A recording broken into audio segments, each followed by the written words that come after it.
Sonny remained silent for a few moments, absorbing what Noctis had told him.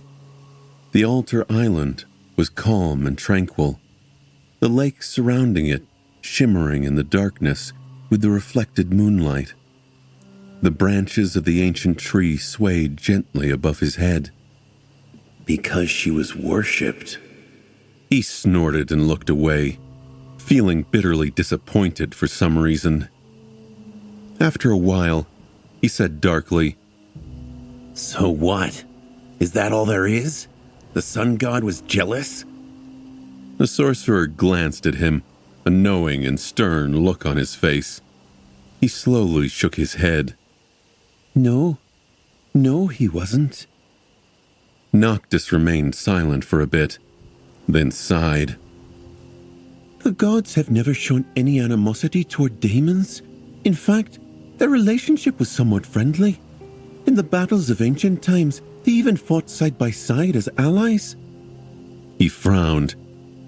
Neither had the gods cared about whom or what the mortals worshipped. There were all kinds of silly cults before. Some rulers would claim themselves divine. There were people who built temples to beasts and spirits.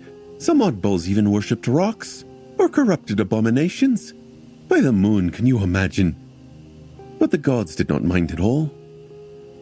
The sorcerer glanced up at the sky, thought for a bit, and then said somberly, However, people had never worshipped a daemon before Hope. The daemons, you see, are elusive and solitary creatures by nature. There is the eldest, the mysterious Weaver, the demon of fate, who is shrouded in countless layers of lies. Then there is the youngest, Nether, the demon of destiny, who secluded himself in the darkness of the underworld. There is the demon of oblivion, whose name is long forgotten. Sonny listened attentively, absorbing the new information. Already accustomed to wielding the emerald medallion, he reflexively let go of the beautiful stone and allowed it to hang from the chain wrapped around his fingers, so that his thoughts remained private. So, the prince of the underworld was actually called Nether. I wonder which came first, the name or the title. And he was also the demon of destiny, it seems. Wait, aren't fate and destiny the same thing? I guess they're not. The rune for destiny can also mean choice, after all. So, was he actually the demon of choice? His thoughts were interrupted by the sorcerer's wistful voice. And the rest, each a personification of calamity and disaster, mysterious, distant, and terrifying. Each and every one of them. Or at least they were until the demon of desire decided to come and live among us mortals, becoming known as Hope. She built her kingdom here, and soon people learned to love her, and not long after that, they started to worship her. Noctis paused, and then continued, his face growing darker. And that was when we learned that while the gods are friendly to daemons, and indifferent to mortals building temples to beasts and spirits and rocks, they would not allow a daemon to be worshipped. They were so unwilling, in fact, that the Lord of Light brought down his flames upon the mortal realm, obliterating a whole chunk of it. Sonny frowned, feeling a cold sense of dread permeate his heart. Remembering one of his nightmares, he shivered. But why? The sorcerer looked at him with a bit of surprise and shrugged. Who knows? I guess only the gods do. Well, and maybe a daemon or two. I doubt that even Hope knew what she had done wrong. But maybe she does now. In any case, after her imprisonment, slowly, the idea of worshipping a daemon became tantamount to heresy. Noctis suddenly laughed. What a strange word, heresy, don't you think? It had not even existed when I was young, you know.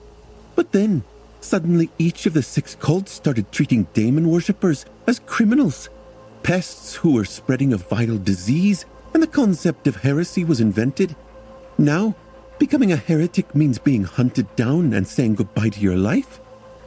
He grew silent and then sighed. We did not know it at the time, of course, but the destruction of the Kingdom of Hope was a turning point in history. With it, the Age of Heroes ended, and the current one, whatever it will be called one day, began. Ah, what a dreadful era. Nothing has gone right from then on. Sonny remained silent for a while, thinking that there was something strange about this whole story. Nothing made sense. The gods and the daemons had been allies once. Knowing that they would eventually clash in a devastating war, he could not quite believe it. However, on second thought, the prince of the underworld, Nether, was indeed described as having been close with the goddess of the black skies once.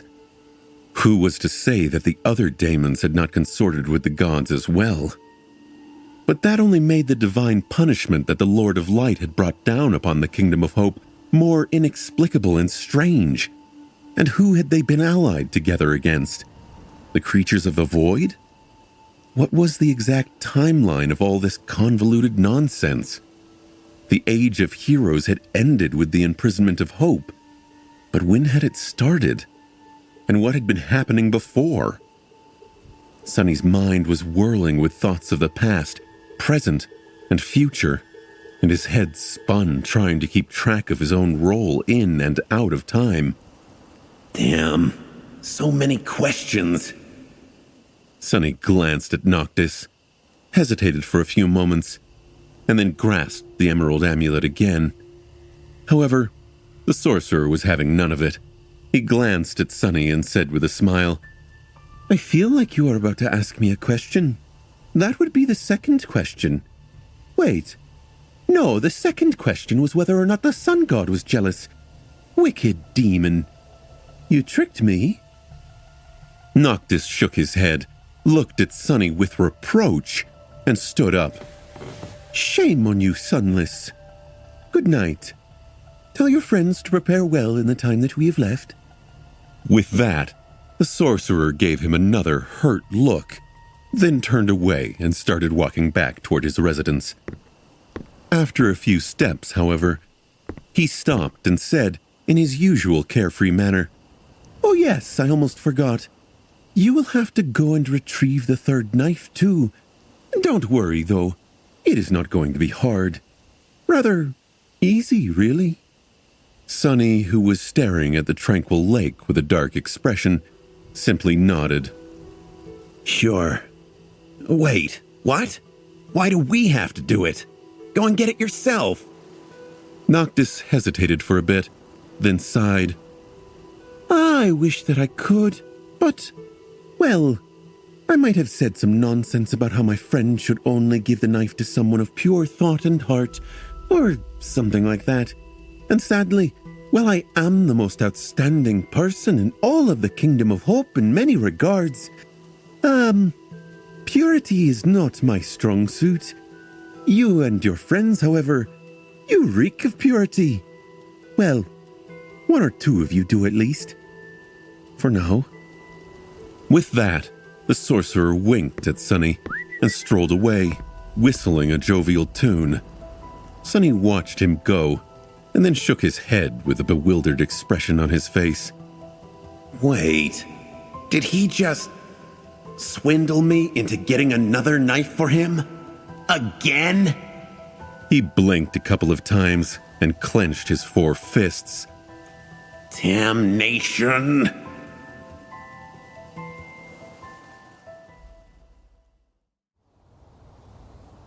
After their conversation under that full moon, Noctis had secluded himself in his residence for a couple of weeks. Sonny tried to talk with the eccentric sorcerer a few times, but the silent sailor dolls refused to open the door and just stared at him with their crude wooden faces. There was, of course, the option of simply using Shadow Step to get inside, but somehow Sonny suspected that intruding upon the immortal transcendent would not have been the best idea. There were real souls trapped inside these sailor dolls, after all. In the end, he and the other members of the cohort had no choice but to follow the advice Noctis gave him, to rest and prepare for what was to come. Luckily, there were a lot of preparations they had to do. While all four had trained themselves extensively before entering the nightmare, many things happened since then. There were a lot of lessons they had learned in these 3 terrible months, most of them bringing the four awakened to the very door of death. Now that they had time, they could go over everything they had learned, revisit it, and truly absorb it into their bones, connecting the new knowledge and skills to their foundation in a solid manner. For Sunny, this meant several things. The first one was Shadow Dance. He had found himself in a strange situation, having made the recent breakthrough inside of a nightmare that he did not really remember. Sunny could guess that mastering the 3rd step of his battle style was tied to the fact that he had lived through countless nightmares and lost himself in them, becoming truly shapeless and formless, forgetting himself and turning into other people completely. That observation was in line with how he had initially made progress to the 3rd step of Shadow Step, back in the arena of the Red Colosseum, where he shadowed numerous nightmare creatures. Back then, he had almost lost himself as well, but stopped at the last moment, fearing that he would not be able to come back. Being trapped in the nightmares had made that frightening step for him, and so he had approached the very edge of a breakthrough. The final piece of the puzzle had been trying to shadow the epitome of formlessness. Another shadow. Another nightmare. As a result of the breakthrough, Sunny's ability to recognize and gain insight into patterns of combat techniques had increased even more, now allowing him to understand and predict not only the movements and behavior of his enemies, but also intricately sense the flow of essence through their bodies, as well as, almost, but not quite, being able to predict their very thoughts. However, there was one glaring flaw in this miraculous ability, one that he didn't know how to solve. For the first time since Sunny had created Shadow Dance, the elusive battle art was starting to seem dangerous. Not only for his enemies, but also for himself. What was the point of being able to kill something if he ran the risk of losing himself and becoming that thing forever? To kill a dragon, one had to become a dragon. Why would anyone want to achieve such a victory if earning it meant ceasing to be themselves and becoming the very thing they had wanted to destroy? For now, he didn't have a solution, and that made him more than a little bit nervous. So Sunny decided to temporarily concentrate on other things. He spent a large part of his days practicing archery with Kai. Sunny quickly realized that he would never be as talented of an archer as his friend, but that did not mean that he could not achieve great results. In fact, his aim and skill with the bow were increasing at a steady pace. Still, there was a question of distributing the tools the cohort possessed in the most efficient manner, so Sunny reluctantly tried to lend Morgan's warbow to Kai. It was for naught, though. Because of the unbending enchantment of the bow, his friend was simply not strong enough to draw it. When their training sessions were over, Sunny would usually return to his room and spend the rest of the day fruitlessly practicing weaving. He had achieved some progress in his attempt to learn how to copy enchantments, but not enough to make the altered weave stable. The number of memories he had won in the Red Colosseum was dwindling by the day, with no apparent result, which made Sunny increasingly frustrated. It seemed that he had hit a bottleneck in his understanding of how spell weaves were supposed to work and was in need of a mental breakthrough to push himself any further. That breakthrough was not in a hurry to come, though. When the day was over and darkness encroached upon the world, Sunny turned to the 3rd and most time-consuming part of his preparations, collecting shadow fragments to form his 4th core. Leaving the sanctuary, he would travel to nearby islands in search of nightmare creatures to hunt, and kill those he could find that were not beyond his ability to defeat. By now, less than 150 fragments separated him from becoming a devil. The number seemed so small, but at the same time, was more troublesome than it should have been. The problem was in the fact that there were not as many nightmare creatures in the Kingdom of Hope as there had been on the Chained Isles in the future, especially not that close to the stronghold of one of the Chain Lords. As a result, his progress was torturously slow and tedious. To accelerate it somehow, Sonny had made a frightening decision to leave the surface of the islands and take his hunting to their underside, where the true horrors of this land dwelled. Luckily, his new body was somewhat fit to do so. With his sharp claws and talons, he was able to climb any surface, no matter how steep, or even remain mobile while hanging entirely upside down. And if he made a mistake, the heavenly burden was always at hand. In combination with his swiftly improving archery skill and determination to form a new core before the culmination of the nightmare arrived, Sonny was able to slay many dwellers of the dark side. There were indeed terrible and morbid creatures, and more than a few left scars on his body. But it was still not fast enough. By the end of the first 2 weeks, he was still not even halfway to his goal. And on that day, quietly and without any fanfare, something else happened. Somewhere out there, in the wild reaches of the Dream Realm, the changing star of the Immortal Flame Clan had finally become a tyrant.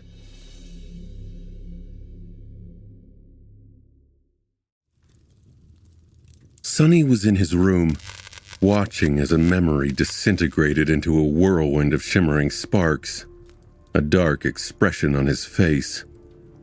He didn't need the spell to inform him that he had just lost another one, and yet the ever-helpful spell still whispered into his ear, "Your memory has been destroyed." Sonny snarled, then shook his head bitterly and summoned the runes. Intending to check on how many expendable memories he still had left. It was then that he decided to check on Neff's progress, which had long ago become a deeply ingrained habit of his. Seeing the changing star was still alive and fighting brought him both relief and grim motivation. Already sensing what he was about to see, Sonny stared at the runes and read, Name, Nephis. True name, Changing Star. Rank, Dormant. Class, Tyrant. Soul cores, 5 out of 7. Soul shards, 0 out of 5,000. He looked at the runes for some time, then sighed and dismissed them. Just a few days ago, she was still far away from reaching the 5th core. After the Red Colosseum and his battle with Nightmare, the gap between them had shortened even more. But now, Nephis had gone and done something crazy again, making it grow vast and infuriating once more. He stared at the walls of his room darkly. It was as though the two of them were constantly playing an insane game of tug-of-war, fully knowing that one wrong move meant death, but equally unwilling to let the opponent win. And from the very start of it, he had never been in the lead. How tiresome. Sonny shook his head, realizing that he was in no mood to blindly throw himself at the impregnable barrier of weaving anymore. At least, not today. His solemn mood changed, however, when the shadows he had stationed across from the sorcerer's door saw it open, and the familiar figure walked out, then winced at the bright sun. Noctis looked a bit disheveled, with dark circles under his eyes and slightly messy hair. Considering who it was, though, Sonny could only guess whether the immortal was tired or just hungover. Still, this wasn't a chance he was ready to miss. Wasting some essence to step through the shadows, Sonny appeared a few meters away from Noctis and looked at him with a guarded expression. The sorcerer blinked a couple of times, then put on a friendly smile. Sunless, you are still here. Haven't we just talked? Sunny inwardly rolled his eyes. That was 2 weeks ago. 15 days, technically. Noctis raised an eyebrow, shifted from foot to foot awkwardly, and then cleared his throat. Oh, really? Well, what a nice day. Can I help you with something then? Sunny stared at the sorcerer for a few moments, then nodded. Yes. Yes, in fact you can. The immortal transcendent smiled brightly. Well, why didn't you say so? We are friends, are we not? And friends are supposed to help each other. So, what do you need? Sunny gripped the emerald amulet tighter, hesitated for a second, and then said, Can you teach me sorcery? Noctis continued to smile for a bit, then laughed. That's it? Sure, no problem. I am the greatest sorcerer in the Kingdom of Hope, after all. Under my guidance, you will become a distinguished sorcerer yourself in no time. Let me think. If we start right now... As Sunny smiled tentatively, he looked at the sky to gauge the time of day, thought for a bit, and then added, We'll be finished about the same time, 100 years from now. Let us start. Sunny blinked. What? 100 years? The sorcerer frowned a little, then shrugged. Well, maybe 200 years. That was how long it took me to learn the basics. If you mean true sorcery, of course, not those pitiful tricks others consider to be miracles. Actually, what do you think sorcery is? Sunny hesitated, then said with uncertainty, The ability to manipulate magical energies through means that fall outside one's aspect. Noctis stared at him for a bit, then sighed. A good enough answer. But no. Simply put, there is no such thing as sorcery. Or rather, there is no single thing called sorcery. But there are various ways to twist the underlying laws of the world to produce some effect, desirable or not. What we call sorcery is just a structured method of achieving a predictable result while doing so, with whatever means you possess, usually with the help of soul essence. He looked around, observing the landscape of the sanctuary, and added, Take me, for example. My aspect has to do with souls, and so I was able to learn a few things from the followers of Heart God, the god of souls, as well as emotions, memory, hunger, and growth.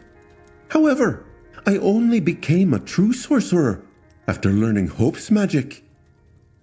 Sunny tilted his head a little. Hope's magic? Noctis added, Yes. The most common type of sorcery used by mortals, blindly and without a true understanding of its nature, I might add, comes from Hope. She is the one who invented writing, after all, and gifted it to us humans. What a wonderful invention it was. Writing itself does not produce sorcery, though. He hesitated, and then added, Before Hope invented writing, the most common type of sorcery used by mortals, even more blindly, was the sorcery of names. You see, Sunless, everything that exists has a name. In fact, you might even say that a thing only starts to exist after it is given a name. A flower is just a flower, one among many, until you call it a rose. Then, roses are suddenly different from all the other flowers, and so they come to exist. Sunny frowned, not sure that he understood what the hell Noctis was talking about. Wouldn't roses exist even if they were not called roses? Well, in a sense, they wouldn't. Flowers that looked like roses would, but they would not be called roses, and so there would not be roses. How confusing, he thought. The sorcerer, meanwhile, ignored his befuddled expression and continued. However, not all names are equal. Some are simply given and aren't worth much, while others have to be earned. And those names, the true names of things, hold power over them. Names are a powerful thing, Sunless, and so, a long time ago, people who learned those names could share in that power. However, their authority was obscure and fleeting, since it was only invoked when someone said the names aloud, and saying them with a mortal mouth was not an easy feat. Sunny smiled. But that was what made Hope's invention so ingenious, you see. Once writing appeared, one with enough knowledge could connect the names to material objects, granting the invocation permanence. Of course, it is not that simple. In fact, knowing the names of things and how to shape them into songs and phrases is incredibly hard, because with the knowledge of names comes the knowledge of everything. Noctis let out a heavy sigh. Simply scribbling a rune without understanding its meaning would not do anything, so it takes centuries to learn the very basics of runic sorcery, unless you are intrinsically predisposed to it, of course, which no one is, except for Hope herself. But I will gladly teach you everything I know, if you have a century or two to spare, I mean. The sorcerer smiled brightly and stared at Sunny, sincerity written all over his obnoxiously beautiful face. That slimy bastard. Of course, Sunny did not have a couple of centuries to spare. But maybe he didn't need to. Names are a powerful thing. Suddenly, a seed of an idea appeared in his mind. Maybe some other time. Noctis sighed with regret and opened his mouth to say something, but the four-armed demon was already gone, swallowed by shadows. The sorcerer stared at the shadows with a sour face, then shook his head and sighed again. What a strange fellow.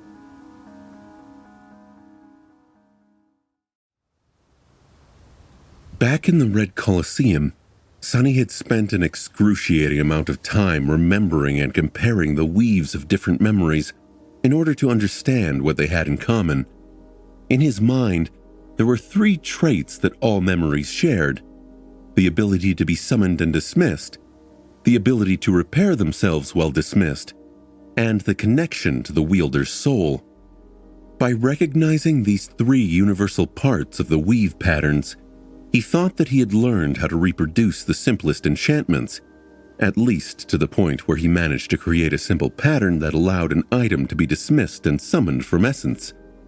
However, there was a 4th quality that all memories shared, one that he had not thought about. All memories had a name. I am an idiot. Such an idiot. He thought, chastising himself. He of all people should have known what power names wielded, considering that his own true name was literally the key to having absolute control over him. Appearing from the shadows that nestled in his room, Sunny fell on the bed and summoned the silver bell, the memory with which he was familiar the most. He had spent countless hours studying its weave and trying to comprehend the secrets of how it worked, to little avail up until now. Staring beneath the surface of the small bell, he saw the beautiful and complicated pattern of ethereal strings that permeated it, with a single dimly glowing ember in its middle. By now, Sunny had managed to recognize the parts of the weave that were responsible for all its unique qualities, or so he thought. There were the 3 segments of the pattern that he had learned in the Red Colosseum, and the rest was the single enchantment of the bell. However, despite knowing all the parts, Sunny could never make sense of the whole weave, as though something was missing, making all his attempts to comprehend the logic and connections of the ethereal strings useless. There is one more element. The silver bell does have only a single enchantment, but it also has a name. The name that differentiates it from every other memory and thus allows it to exist. Somehow. Sonny stared at the part of the weave that he had thought was representing the enchantment for a long time, then summoned another memory and studied it as well. The task of separating one completely unique part of the weave from another completely unique part seemed impossible at first. After all, he had nothing to use as a reference. But he had something even better: the intrinsic predisposition to weaving that he had inherited from the demon of fate, the very quality that Noctis had mentioned Hope possessed when it came to runic sorcery as its creator. Sonny, of course, was no weaver, but he was able to intuitively sense the purpose of spellweave elements due to his connection to the enigmatic daemon. That talent was literally in his blood. All Sonny had to do now was carefully examine each and every string comprising the vast pattern and sense which ones were meant to create sound and which ones had no purpose he knew of. The ones he knew nothing about had to have something to do with the name. Hours passed, and soon it grew dark outside. Sonny continued to stare at the small silver bell, forgetting about his nightly hunt, and at some point in the middle of the night, his eyes suddenly widened. There. Is it? Yes, I see it. Finally, he had managed to isolate the part of the weave that had nothing to do with the three universal enchantments, but also didn't seem to be connected to the actual purpose of the bell, producing a ringing that could be heard from miles away. This had to be the part of the spellweave that described the name of the memory. Such a vast and intricate pattern of ethereal strings, all to express two simple words: Silver Bell. As soon as Sonny mentally connected these two words with the pattern, a strange thing happened. The weave of the silver bell remained the same, but he suddenly saw it differently. It was as though the whole thing completely transformed in front of his eyes while not changing at all. The disparate parts suddenly seemed harmoniously connected, and the chaotic and senseless structure of the weave suddenly appeared to possess a strange and mysterious, but elegant and undeniable logic. He was stunned. How did I not see this? The pattern was suddenly so much more open to him, so much easier to discern, and in the middle of it, weaving through every part of the tapestry of ethereal strings, was the name, Silver Bell, which served as the bridge and the unifying element between them. No wonder every memory I tried to modify collapsed. I only missed the most important thing. Damn. Sonny studied the weave of the silver bell with wide eyes, seeing the familiar parts of it in a new light. Then, however, a slight frown appeared on his face. Wait, what is that? Now that he saw the entirety of the logic behind the pattern, or rather, of the logic behind its foundational structure, he could also see an element that seemed alien to his understanding. By now, no part of this weave was supposed to remain unknown to him. And yet, there was one. More than that part of the weave was vast and terribly complicated, as much inherent to the whole structure of the memory as its name. It was hard to notice at first, but if one knew what to look for, it was almost impossible to ignore. It's very pretty. But what the hell is it? He scowled, then glanced at the other memory, wishing to compare its weave to that of the silver bell. To Sonny's surprise, the vast and beautiful underlying pattern was there as well, its presence as strange and unexplainable as before. Suddenly tense, he summoned all of his memories one after another, studying them and finding the mysterious pattern everywhere. What the hell is it? Sonny had no idea, and even his intuition was silent, not providing any hint as to the purpose of the ever-present hidden weave. The only clue he found was that a part of it, bore a distant resemblance to the weave of the Midnight Shard, and that its overall structure slightly resembled that of the name of the Silver Bell. However, the mysterious pattern was incomparably vaster and deeper. He scowled and then suddenly tilted his head with a surprised expression. Moonlight. Light. Sonny glanced at the weave again and then froze. Lost from light.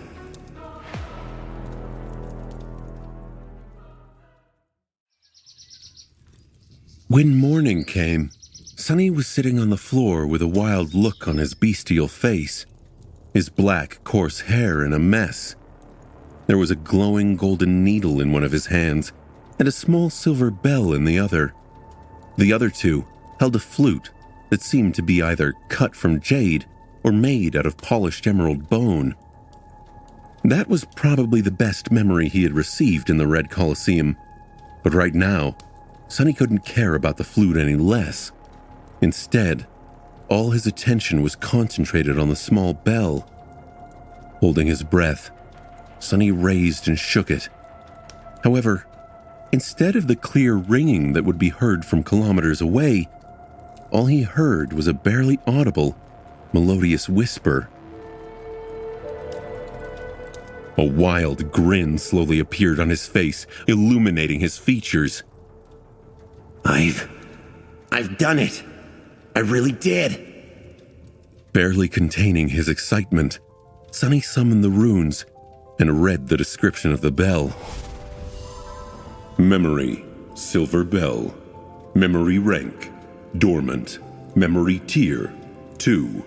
Memory description, a small memento of a long-lost home, which once brought its owner comfort and joy.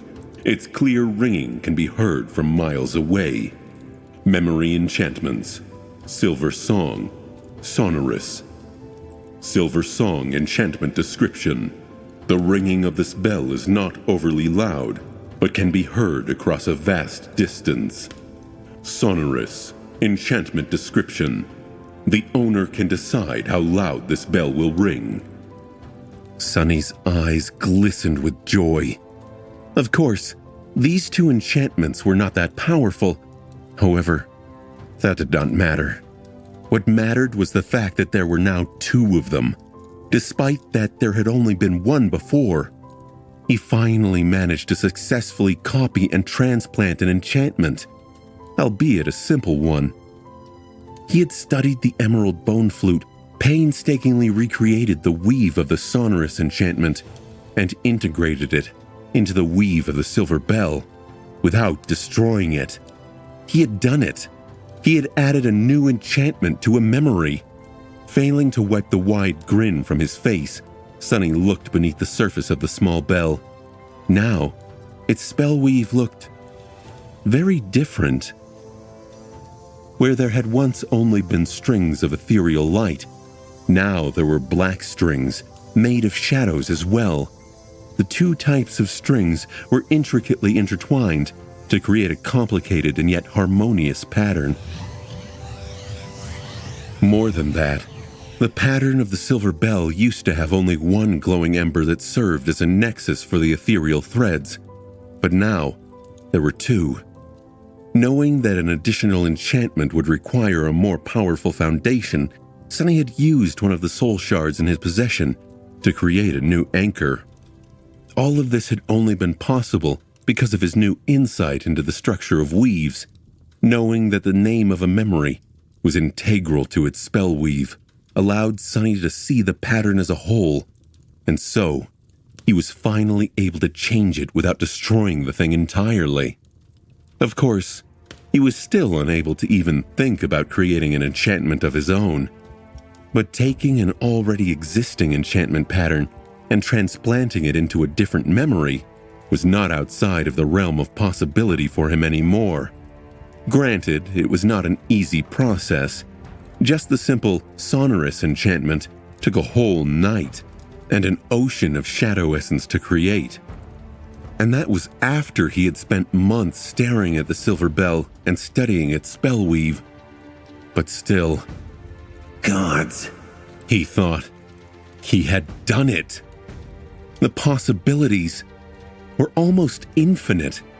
The ability to modify and change his memories could open countless doors for him in time. And that was only scratching the surface of his recent breakthrough. Just the fact that he had been able to raise the tier of the Silver Bell by adding an additional anchor was already promising enough. Yes, it would take a lot of time and effort to solidify this success and learn how to copy enchantments faster and more reliably. There would be plenty of failures along the way. But the more Sonny practiced, the more he would come to know about the logic and essence of weaving. One day in the future, he would gain enough knowledge and experience to take the next step and learn how to modify and change the enchantments themselves, altering their function.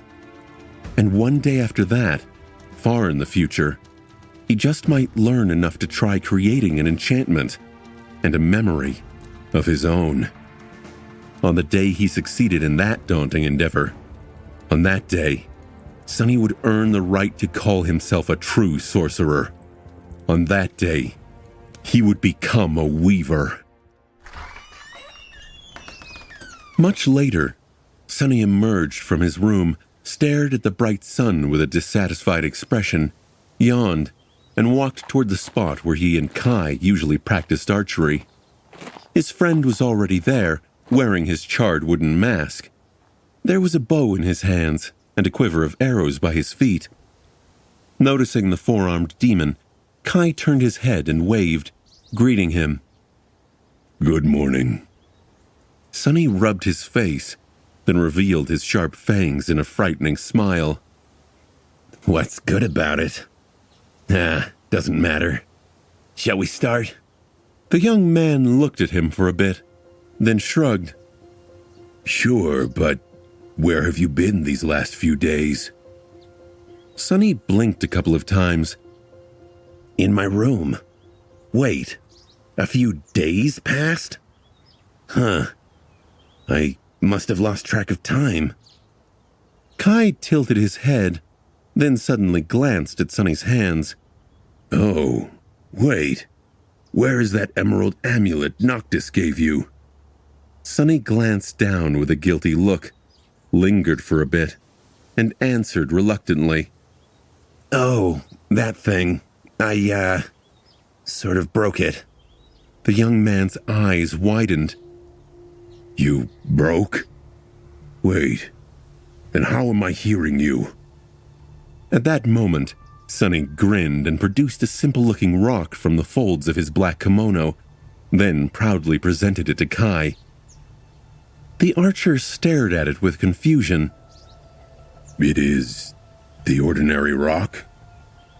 Continuing to grin, Sonny shook his head. Then, the rock suddenly spoke in his voice. It was, but now it is the extraordinary rock. I improved it, I guess. Now it can do the same thing as the amulet, but as an active enchantment, so no more blurting out random thoughts for me. What a relief. I can curse out anyone I want in peace again. Can have some mental privacy again. It can also be really, really loud, so its name changed as well. Kai stared at him in bewilderment for a bit, then shook his head. Well, this is great, but sadly we don't have time to discuss it in detail, or practice archery for that matter. Sonny raised an eyebrow. Really? Why? The young man sighed, then stood up and picked up his quiver. It's Noctis. He wants to see us.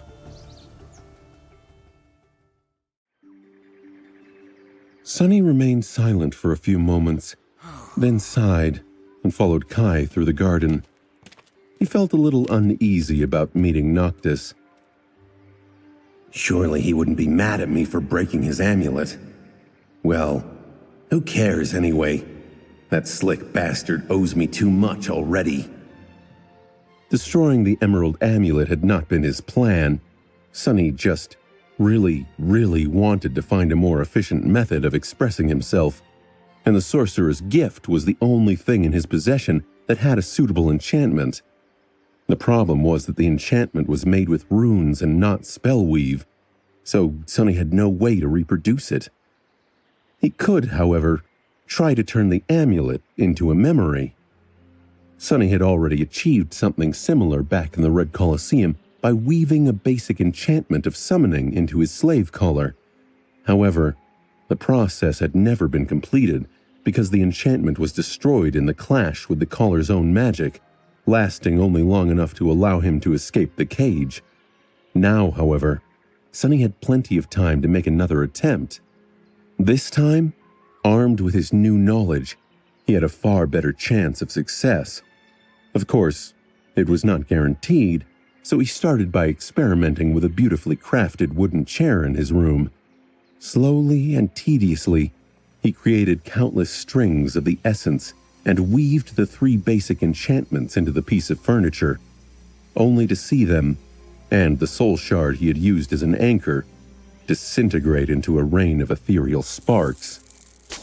After thinking for a while and replenishing his essence, Sonny repeated the process, but this time with one additional step.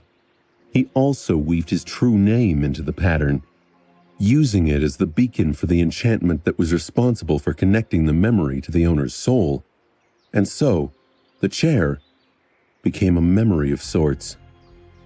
Now, there was a blank space with a question mark in the list of memories he owned, with a description that stated, "This chair was turned into a memory by Lost from Light for reasons unknown." The chair could be summoned and dismissed at will, and even repaired itself while stored within his soul. It could also be fed to Saint, increasing her shadow fragment count by 0.5 point, since the single soul shard Sonny had used to create the weave was of the awakened rank. Satisfied with that, Sonny waited for his cores to regenerate enough essence and repeated the process again, now with the Emerald Amulet itself. Sadly, the result was not the same. He did manage to make the amulet into a memory.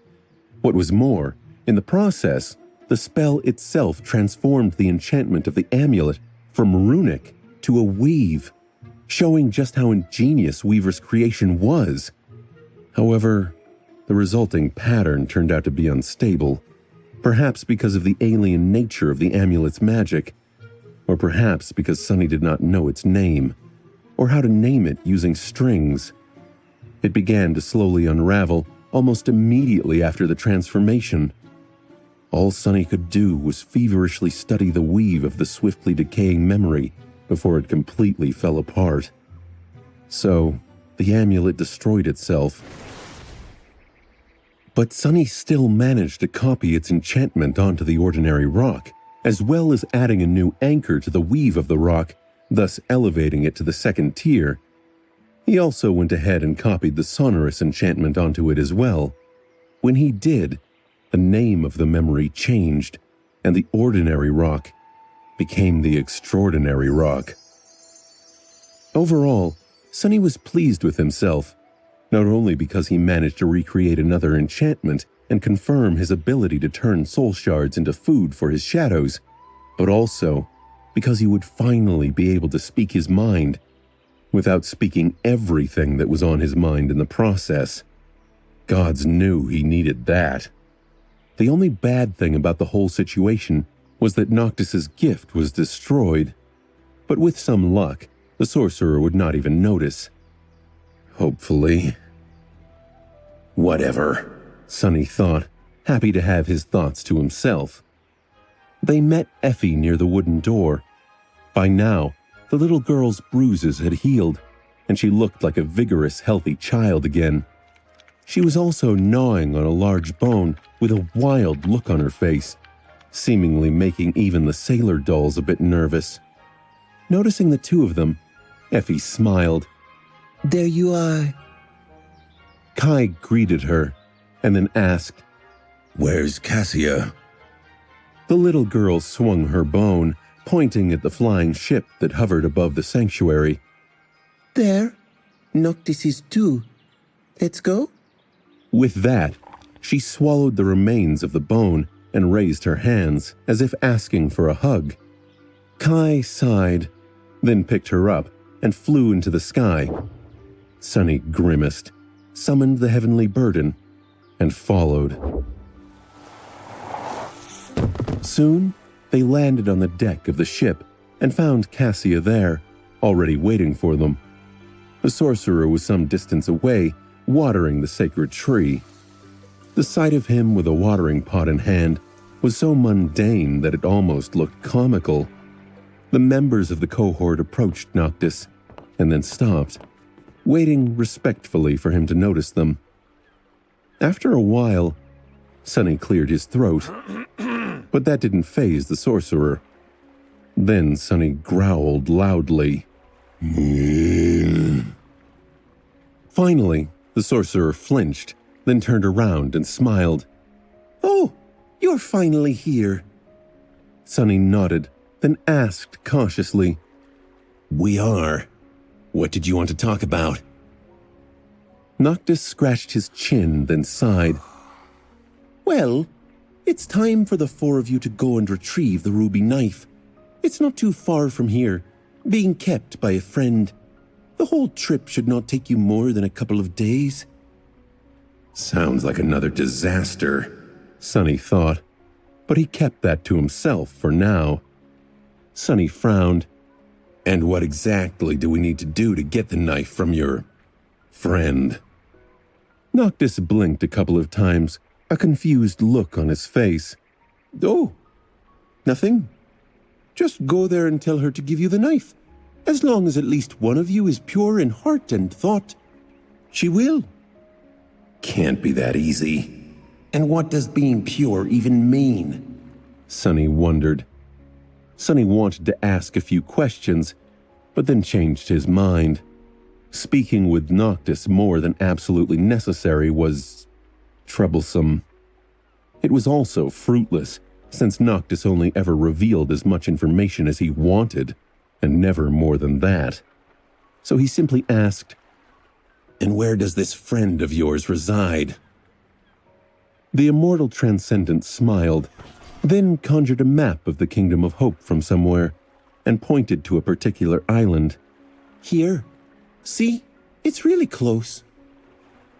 Sunny looked at where the sorcerer's manicure finger pointed, and paled. He knew that island pretty well. It was the island of the tranquil, clear lake that he had been advised to never approach, because the creature living in the lake was so terrifying that even Skytide did not dare to venture there. The creature was surely corrupted, and as for its rank, no one even had a guess.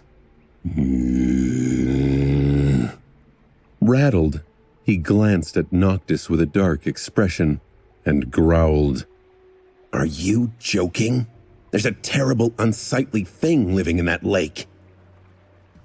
The sorcerer looked at him with reproach and then said bitterly, "Well, that unsightly thing is my friend. Shame on you, Sunless. Of all the creatures in the world, I thought that you would be the last one to judge someone on their appearance. After all, you are a terrible and unsightly thing yourself, and yet we are best friends."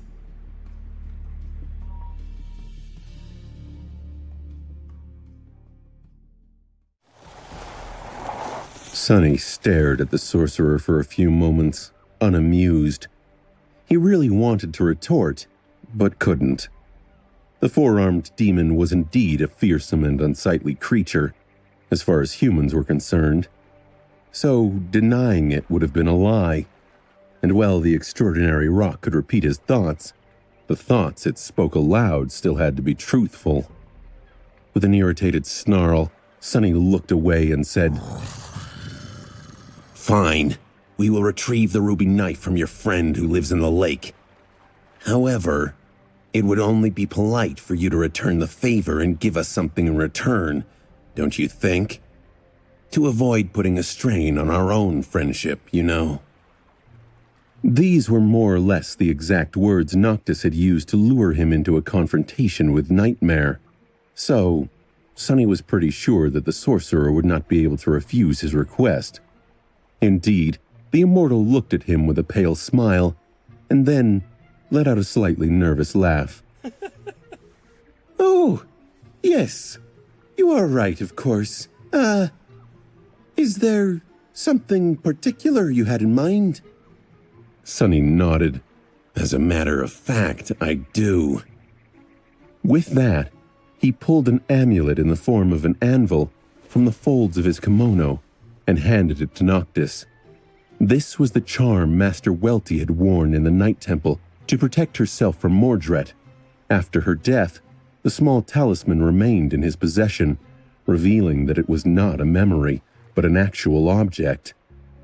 Considering its shape and the fame of the great clan Valor, especially when it came to forging weapons and tools, it was not hard to imagine how the charm came to be.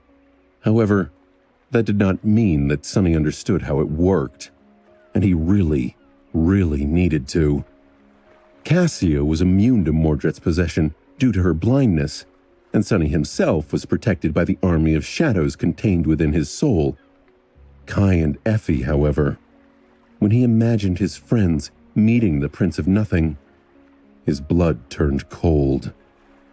I want you to make something similar to this.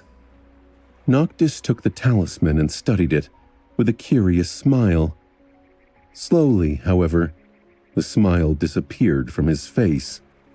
His gray eyes glinted with a strange emotion, and he said in a neutral tone, Where did you get this? Sonny shrugged. Off an enemy's corpse? Well, more or less. Why? The sorcerer studied the small anvil for a moment and shook his head with a sigh. I can't recreate this talisman. The sorcery used to enchant it is not something I've ever seen before. More than that, it was made for a reason that eludes me, and by someone far more powerful than I am, which is a real feat, mind you, considering how mighty and talented I am. In any case, I can't do it. Think of something else. Noctis glanced at the anvil amulet with a frown, and then returned it to Sonny. Someone far more powerful? Sonny blinked a couple of times. Had Mordred's father created the talisman to ward off his son personally?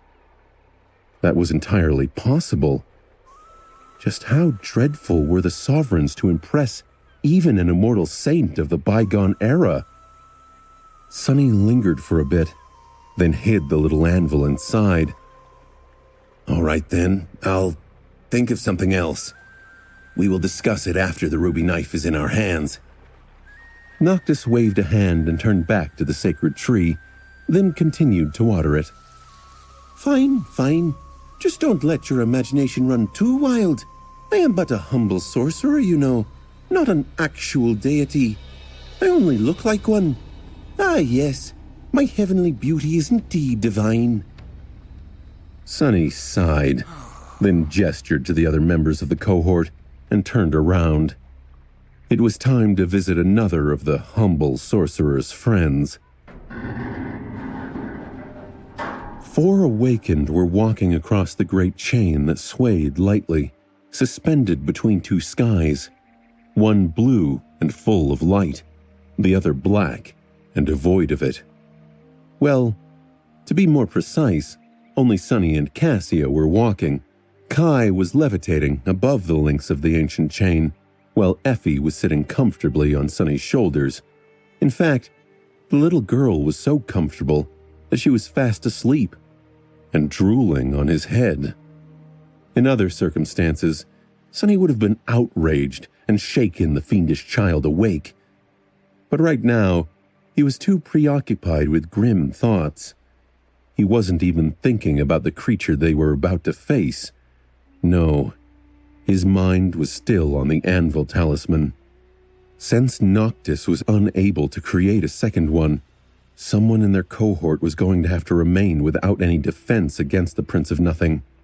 And now, Sonny had to decide who. Was he going to give the charm to Kai or Effie? As if reading his thoughts, the little girl suddenly shifted, then yawned and opened her eyes.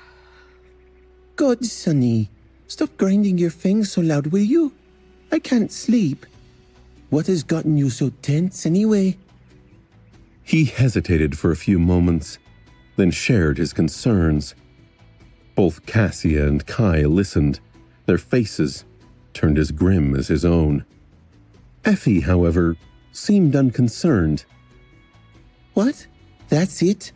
How is that a problem? Just give it to Kai, you doofus.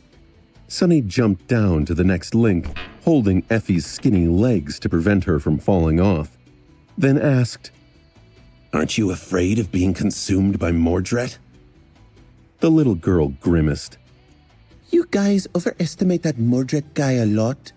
He's not that dangerous. Everyone grew silent, looking at her with doubt. Not dangerous. The 100 lost warriors, 2 ascended knights, and the whole of the northern reach of the Kingdom of Hope begged to differ. She shook her head. What made him dangerous were the 6 cores he possessed. Inside the Soul Sea, that guy can mirror the aspect of his enemy, correct? He can use the same abilities, but charge them with the power of multiple cores. Effie snorted. Well, he doesn't have 6 cores anymore. He only has 1. Maybe 2 or 3 if he was very diligent and managed to create new ones. Doesn't really matter. My point is, he sacrificed his personal power to create 5 mere monsters, which made the overall threat he represents far greater, but the danger to one's soul far lesser. She thought for a bit, and then added thoughtfully, I would even say that what makes him truly dangerous are not his cores, but instead his skill and talent, his genius even when it comes to combat. The ability to mirror someone's aspect sounds terrifying, but think about it. How long did it take you to get a grasp on how to properly use your abilities? That guy has to fight someone with their own aspect seconds after coming into possession of it, which is not an easy feat. The little girl yawned again, and then settled into a more comfortable position. More than that, he also inherits the person's flaw. So actually, it's just a question of skill and experience. Let him invade my Soul Sea. I'll teach him some manners. With that, Effie fell asleep once again. Sonny remained silent for a bit, then sighed and handed the anvil amulet to Kai, who received it with a doubtful expression on his face. Effie was not wrong. Now that Mordred did not possess an overwhelming advantage in raw power, this facet of his aspect was less dangerous. It all came down to the nature of the victim's abilities and their skill. Effie was far more skilled in combat than Kai was. More than that, her own aspect was all about physical might and melee combat, and he had never seen anyone more comfortable in their physicality than Effie. Even Mordred would find it difficult to utilize her aspect better. But still, looking ahead, he scowled and said, Let's hope we don't have to find out whether you are right or not. There is still a chance that we will not become enemies with Mordred in this nightmare. Effie shifted slightly, then said in a sleepy voice, Of course I'm right. Now, let me nap in peace. However, instead of doing that, Sonny shook her awake. The little girl sighed with irritation. What? He simply pointed forward. We're here. A few hundred or so feet ahead, the slope of a flying island rose upward from the heavenly chain. They had reached the tranquil lake.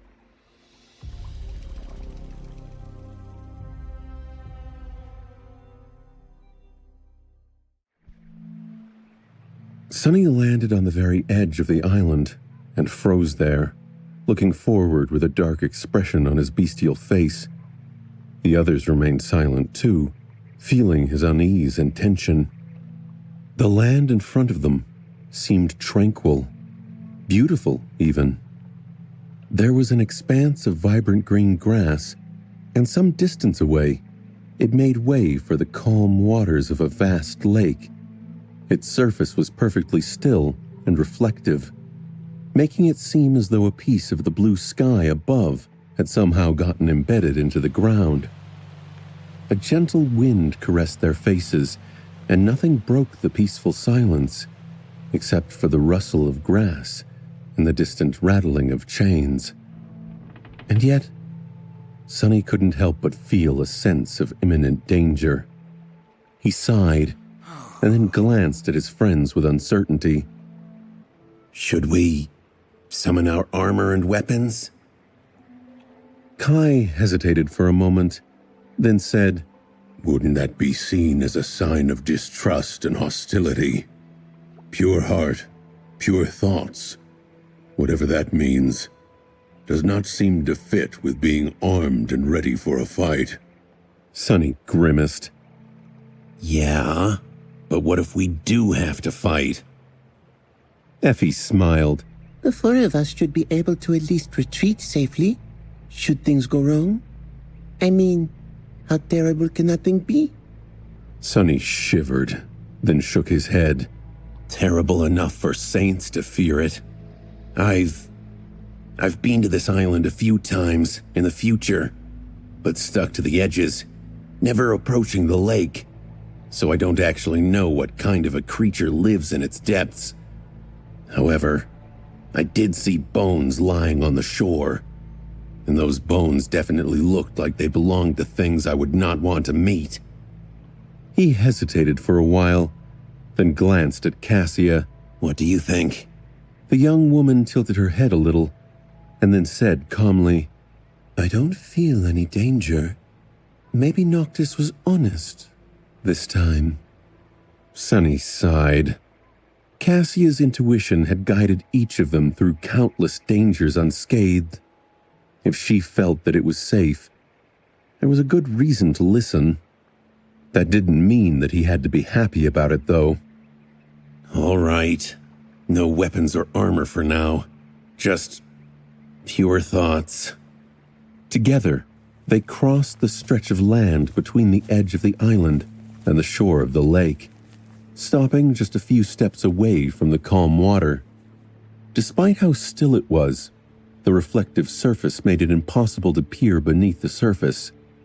Regardless, Sonny could feel something deep beneath the water, a vast and sprawling shadow, ancient, deep, unfathomable. He shivered and then cleared his throat and, feeling extremely stupid, addressed the lake. I am here to retrieve the ruby knife. Please, give it to me? There was a gust of wind, and nothing happened. Sonny's thoughts were already an anxious mess. Scouring his past, Is it because of Harper? Or all the things I've done to survive in the outskirts? a few moments later, Effie laughed. Oh, I guess you are not pure, Sonny. Who would have thought? He gritted his teeth, then growled at her angrily. Go and try yourself then. The little girl shook her head vigorously. No. No one has ever accused me of being pure. I think. Although, She thought for a bit, and then shrugged. I guess I am in the body of a child. The girl climbed down from Sonny's shoulders, approached the water, and stretched out a hand. Can I please have the knife? Auntie from the lake? Once again, nothing happened. Effie remained there for a few moments, then sighed and took a step back. Figures. Finally, both of them turned and stared at Kai. The young man hesitated for a few moments, then shook his head. I think Cassia should try. Sonny and Effie glanced at each other a little surprised, then shrugged and made way for the blind girl to approach the water. There was no harm in trying anyway. Cassia lingered for a few moments, then sighed and walked toward the shore. Stopping mere centimeters from the calm water, she lowered her head and said simply, "I am here for the ruby knife." At first, Sunny thought that she had failed as well, but then the young woman suddenly paled and took a step back. There was a ripple on the surface of the lake, and although the vast shadow hidden within it did not move, something suddenly appeared from beneath the water. A pale white hand held a long knife, which seemed to be made of solidified blood. The hand rose from the water and offered it to Cassia, who suddenly trembled with her whole body and took another step back, shaking her head with a panicked look. Then, however, she stopped. Her bloodless lips turned into a straight line, and, gritting her teeth, the young woman returned to the shore. There, she knelt and leaned forward, taking the ruby knife from the deathly white hand. The hand let go of it easily and disappeared back into the water. And soon, nothing but a slowly dissipating ripple remained to remind them of its existence. Sunny observed all of this in shock. It didn't move. The shadow did not even move, he thought, sweat beading upon his brow. He was about to say something, but then the water rippled again, and another hand emerged. This one, black as coal and holding nothing. It slowly moved toward Cassia, then rose and softly caressed her cheek. The young woman flinched when the black flesh touched her, but remained in place. A few seconds later, the black hand retreated back into the lake as well. Cassia only moved when the ripples were gone, standing up and turning to them with a distant expression on her beautiful face. In the spot where the black hand touched her cheek, her skin turned gray and opened, drops of blood rolling down her chin. She was holding the ruby knife in her trembling hands. Sunny finally found himself able to speak. What? What the hell was that? Cassia remained motionless for a while, then suddenly shivered. I don't know. Let's just get out of here, please? He frowned but did not object. To tell the truth, Sunny couldn't wait to get away from the lake himself. As they were walking away, he briefly turned and looked at the tranquil water one last time. Was it an illusion? Or did the reflection of the sky on its surface seem darker? As they were walking back across the chains, he looked at Kai and asked, a bit of curiosity finding its way into his voice, "How did you know that it would give the knife to Cassia?" The blind girl turned her head slightly, as if equally interested to hear the answer. Even Effie seemed stumped. The young man glanced at them and shrugged, smiling beneath his wooden mask. Pure heart, pure thoughts. All of us wondered what that means, right? Well, I think we all made a mistake because it didn't really matter how we understood it. The only thing that mattered was how Noctis had understood it centuries ago when he entrusted the knife to the creature. He grew silent for a bit and then added, He gave the ruby knife away after finding out that Hope was driving the Chain Lords mad, fearing what he might do with it should the worst happen. So, to him, purity of heart and thought meant something very specific. The ability to remain clear of mind, true to his oath, and loyal to his sacred duty. And while none of us is perfect, Cassia is the most clear-headed and dutiful person I know. Sunny tilted his head, not sure if he agreed with that statement. The creature of the lake had, though, which meant that Kai was at least partially right. Or it had all just been a coincidence. As he was remembering the past with a dark expression on his face, the young man suddenly spoke again, his voice hoarse and somber. That is why Noctis had sent us to retrieve the knife instead of coming himself, I guess. Because he has gone mad betrayed his oath, and abandoned his duty. And we are helping him walk even further on that path, walk further into the madness until he reaches its end.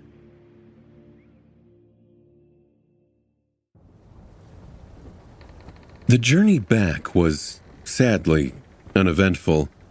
At least Sonny viewed it that way. His friends all seemed relieved and embraced the brief respite. Sonny, on the other hand, had hoped that they would stumble upon a few nightmare creatures, but this close to the sanctuary, there weren't many, except for those too powerful for the cohort to attack without a serious reason and thorough preparations.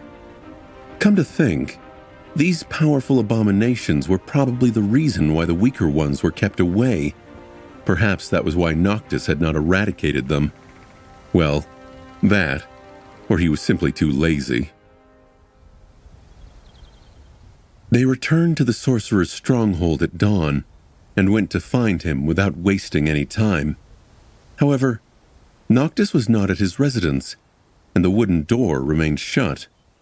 Eventually, they located him at the far side of the island, where the immortal was making a statue.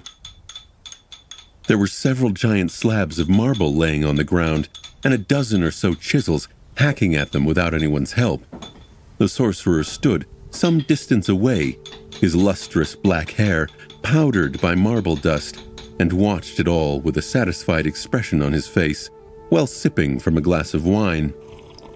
The first of the statues seemed to be close to completion, or so Sonny thought. It certainly resembled something.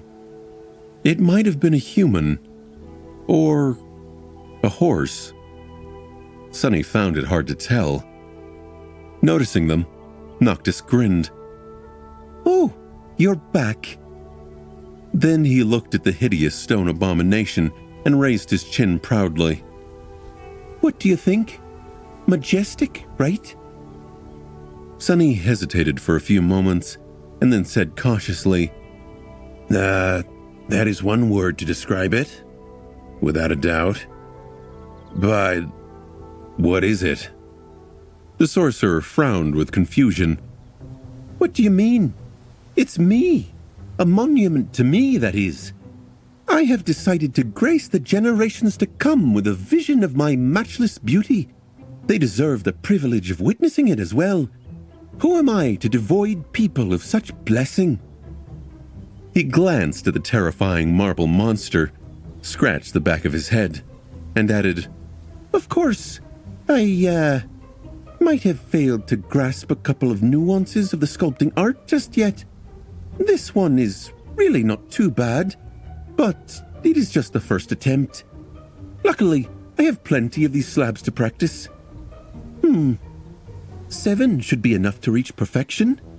Well, maybe 14 or 20. Sonny stared at the hideous statue for a bit, quite sure that it looked more like a monstrous gargoyle than Noctis. Then he shook his head and said, "Good for you. Meanwhile, we've retrieved the ruby knife, so what comes next?" The sorcerer remained silent for a while, then sighed despondently. "I guess it's time to take a break.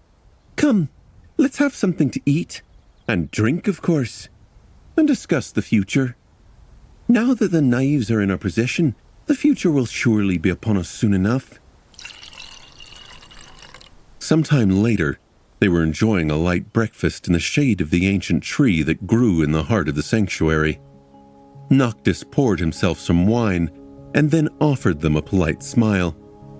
"You must be curious about what happens next." The four of them glanced at each other and then nodded. The sorcerer shrugged. "Well, to be honest, nothing much. By now, the other chain lords already know that I am collecting the knives. The death of the one in the north would have distracted them for a bit, but at the same time, it would have made my actions look much more suspicious. So, they will hold a council and decide how to act." He took a sip of wine and smiled. "However, getting Solvane and Servas into one room is not an easy task. It will take them some time to come together. After that, predictably, they will send a herald to give me some sort of an ultimatum. And only then, after their polite request is denied, will they act, joining forces to invade my lands, capture me, and make me bitterly regret the fact that I am immortal. Noctis shook his head, then laughed. Sunny, on the other hand, shivered and asked, his voice full of tension, Is this really something to laugh about? How are we going to repel an attack of 3 transcendents? The sorcerer grew silent, then shook his head. Well, simply, we won't. He took another sip of wine and looked up at the flying ship that hovered above them. Instead, we will attack them first. We will lay siege to the Ivory City. Noticing their stunned gazes, Noctis laughed again. Children, you are so fun to talk to. These expressions are priceless. However, even younglings like you should have learned by now that having more power doesn't always mean achieving victory. The 3 lords that oppose us are very powerful indeed, but they are not without weaknesses. He paused and then looked at them, his eyes glinting with a hint of moonlight. To tell you the truth, neither Solvayne nor the Sun Prince concern me that much. The only one worth being scared of, the only one who can defeat me, is Severus, the Ivory Lord, that dreadful dragon. Because between all 7 of the Chain Lords, only he and I belong to divine bloodlines. Only the 2 of us trace our lineage to gods. Sunny frowned. Wait, aren't Severus and the Sun Prince brothers? How come he is the only one with a divine lineage? Noctis shrugged. All kinds of strange things happen when it comes to gods. Who knows? In any case, he is the only brother who inherited the fire, and he is formidable for it, beyond words. So, we won't be able to defeat Severus unless we strike at his flaw. Sunny froze. You know his flaw? The sorcerer smiled gingerly, then chuckled. Of course. We immortals spent more than 1,000 years bound together. I know all of their flaws, and they know mine. But Severus, that guy is rather special. In a sense, he actually has 3. Noctis grew silent for a few moments, taking a sip from his glass. Then he sighed and said with a hint of sadness, One is his actual flaw. The others, well, they perhaps weren't flaws before, but they certainly are now. One of them is his brother, and the last one, the most important of them all, is his city. Oh, he loves them so. He looked at the beautiful garden of the sanctuary, his face turning cold and ruthless. By using all 3, we will destroy him.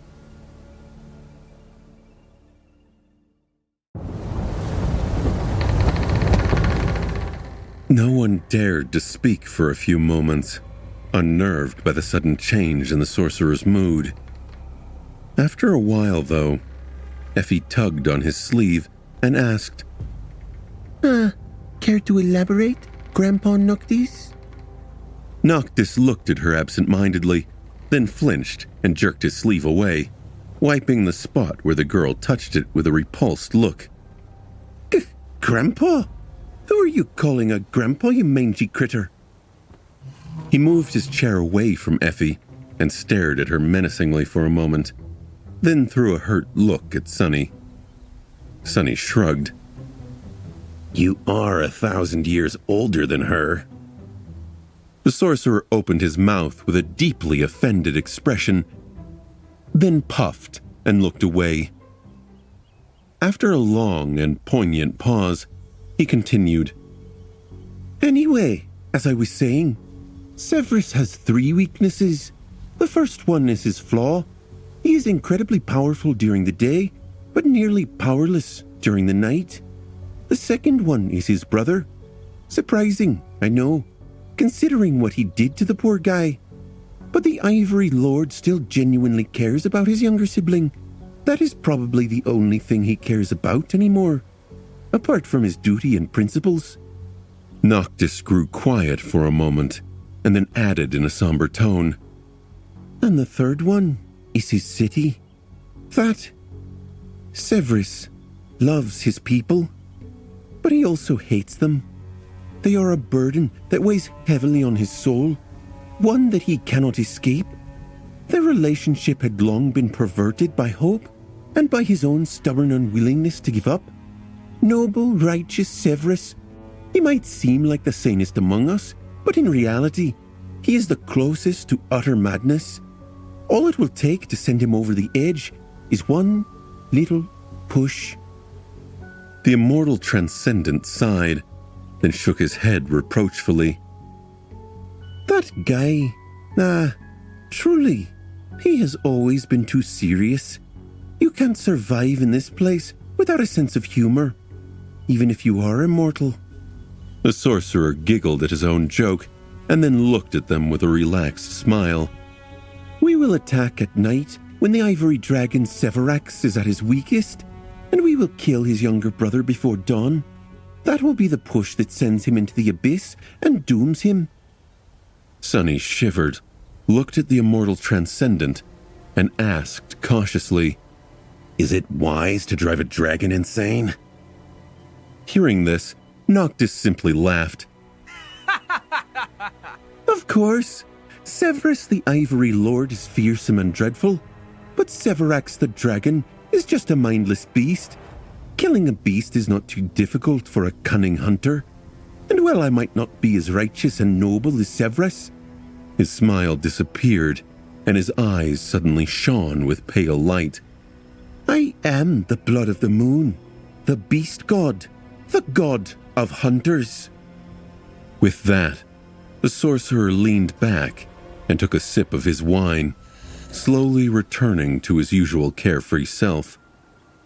Granted, I have not hunted for a while. The wilderness is just so ghastly, you know. The dirt, the insects, the fashion. Oh, the horror. He sighed heavily, and then smiled again. Sonny considered the mad sorcerer in front of him. There was a question that he really wanted to ask, but was not sure that he should. Finally, he said, What is your flaw, then? I know that it is not the kind of question people ask or answer, but our lives will depend on your fight with the dragon. I think we have the right to know. Noctis waved his hand dismissively. Oh, it's nothing much. More or less the exact opposite of his. I am at my strongest under the moonlight, but grow weak in the sunlight. No reason to hide that from friends. He thought for a bit, then added, Solvain's flaw is perhaps the most cruel. She is cursed with beguiling beauty. Being with her slowly drives people mad with longing and lust, like an insidious drug. The more someone spends time with her, the more they want to possess her, eventually giving in to irresistible desire. A terrible fate, no doubt, but not exactly something we can use. Noctis shook his head. The Sun Prince's flaw? Well, it doesn't matter anymore. Now that he is encased in that steel monstrosity and almost mindless, we won't be able to make use of it anyway. We will just have to kill him in a straightforward manner. So, do you guys have any questions? The four of them looked at each other. After a long pause, Kai asked hoarsely, Yes, Lord Noctis, and just one. When we attack the Ivory City at night, and you are fighting the Sun Prince and Solvain, what exactly are we four supposed to do? The sorcerer stared at them in confusion, then raised an eyebrow. Why, is that not clear? While I am preoccupied with the Chain Lords, you will simply have to destroy the Sun Legion and the army of the Red Colosseum. He thought for a bit, and then added, Well, if you somehow fail to destroy them, at least keep them away from me for a while. Solvain and the Sun Prince. Yeah, shouldn't take me too long. I think you will manage.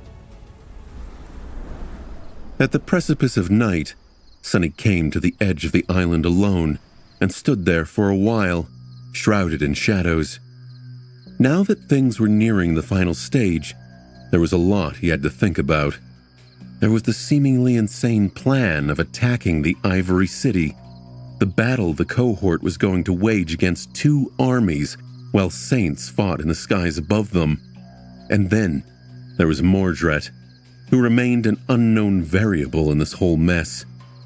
What concerned him the most, however, was his unformed 4th Corps. Going into the dire battle as a devil would have been far better.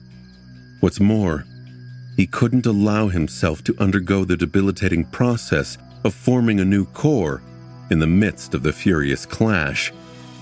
With the culmination of the nightmare swiftly approaching, he had no more time left to slowly seek out and kill nightmare creatures, and so Sonny was forced to do something that he had always been reluctant to do. With a sigh, he summoned his shadows. The taciturn knight, the Stygian steed, and the tenumbrous serpent appeared in front of him, their figures drowning in the darkness. 2 of his shadows slid forward and wrapped themselves around Nightmare and the Soul Serpent, with only the gloomy one remaining at his feet. Sonny lingered for a bit, and then said, Go. Travel far and wide. Seek out nightmare creatures and kill them. I need you to hunt for me, instead of with me, for a while. He paused, and then added somberly, Be careful, however. This world is a dangerous place. No matter how strong you are, how powerful you are, there was always someone or something far stronger, especially when you are alone. So don't let yourself get destroyed, all right? The saint stared at him for a few moments, then outstretched a hand. After he placed the hilt of the scarlet Odichi in it, she silently turned around and jumped down, landing on the links of the heavenly chain far below. The Nightmare and the Soul Serpent dashed in opposite directions, soon disappearing from view. Just like that, Sonny was left alone. He remained motionless for a few moments, then sighed and looked down at the gloomy shadow. I guess it's just you and me again. Like old times, huh? The shadow stared at him darkly for a second, and then raised a hand, clearly unsure what good times he was talking about exactly. Sonny smiled. Yeah, love you too, buddy.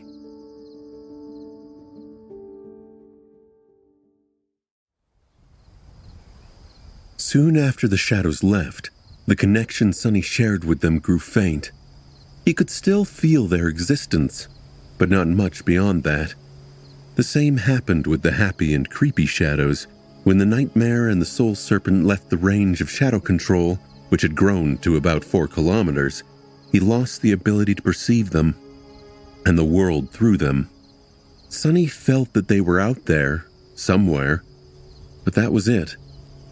The sudden loss of being able to see and hear through 2 out of his 3 shadows was abrupt and jarring, as though he had suddenly lost an eye and a limb. It made Sonny feel very uncomfortable. Not only was his power severely diminished in the absence of his loyal companions, making him extremely vulnerable, but he also worried about them. There had been many opportunities to send the Saint away to hunt on her own in the past, but Sonny never did. The risk was just too high, both for the shadow and for himself. They were stronger together.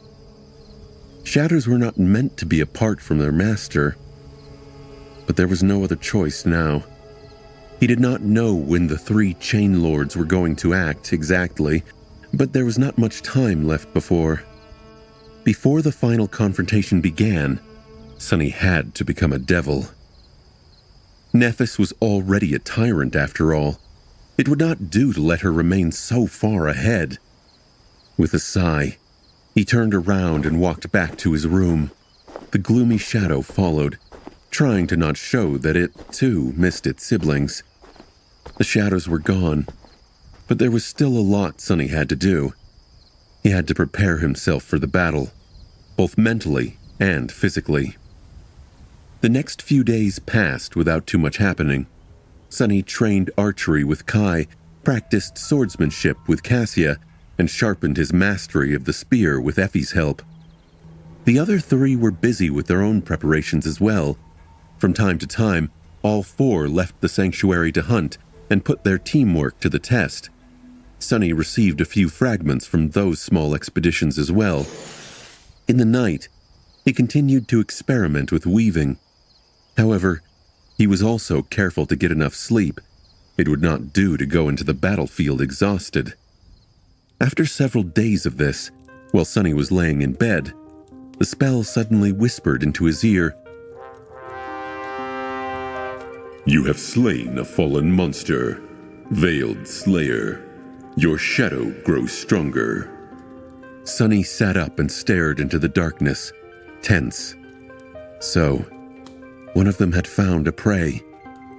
He did not know which one it was, saint, serpent, or nightmare, or even if they were wounded in the fight. All he knew was that one of his shadows had emerged victorious and was not destroyed. After that first kill, the shadow fragments started to pour into his soul frequently, making the goal of forming a new core before the fateful clash seem less hopeless. In the meantime, all Sunny could do was carry on. 2 weeks of practicing weaving later, he could proudly say that he had successfully managed to destroy 38 out of the 39 memories received in the Red Colosseum. The only one remaining was the Emerald Bone Flute. However, that saved him from damaging his actual memories at least. After the initial success of transplanting enchantments, Sunny found out that it was not as easy as he had thought. Well, it had never really been easy, but now he realized that there were more things that he had to consider than simply the pattern of the weave itself. Each memory had a certain capacity when it came to accommodating enchantments. The more powerful an enchantment was, the more burden it put on the weave. To withstand it, weaves needed to be moored to anchors, each serving as a nexus for the strings of essence. Sunny created those anchors from soul shards. The more he used, the higher the tier of the memory was, and the higher its capacity. However, the rank of the shards also played a role, albeit in a slightly different manner. Apart from capacity, weaves also had a threshold of intensity they could withstand. More powerful enchantments put too much strain on the strings and the anchors, and so both the strings and the anchors had to be of high enough rank to endure it.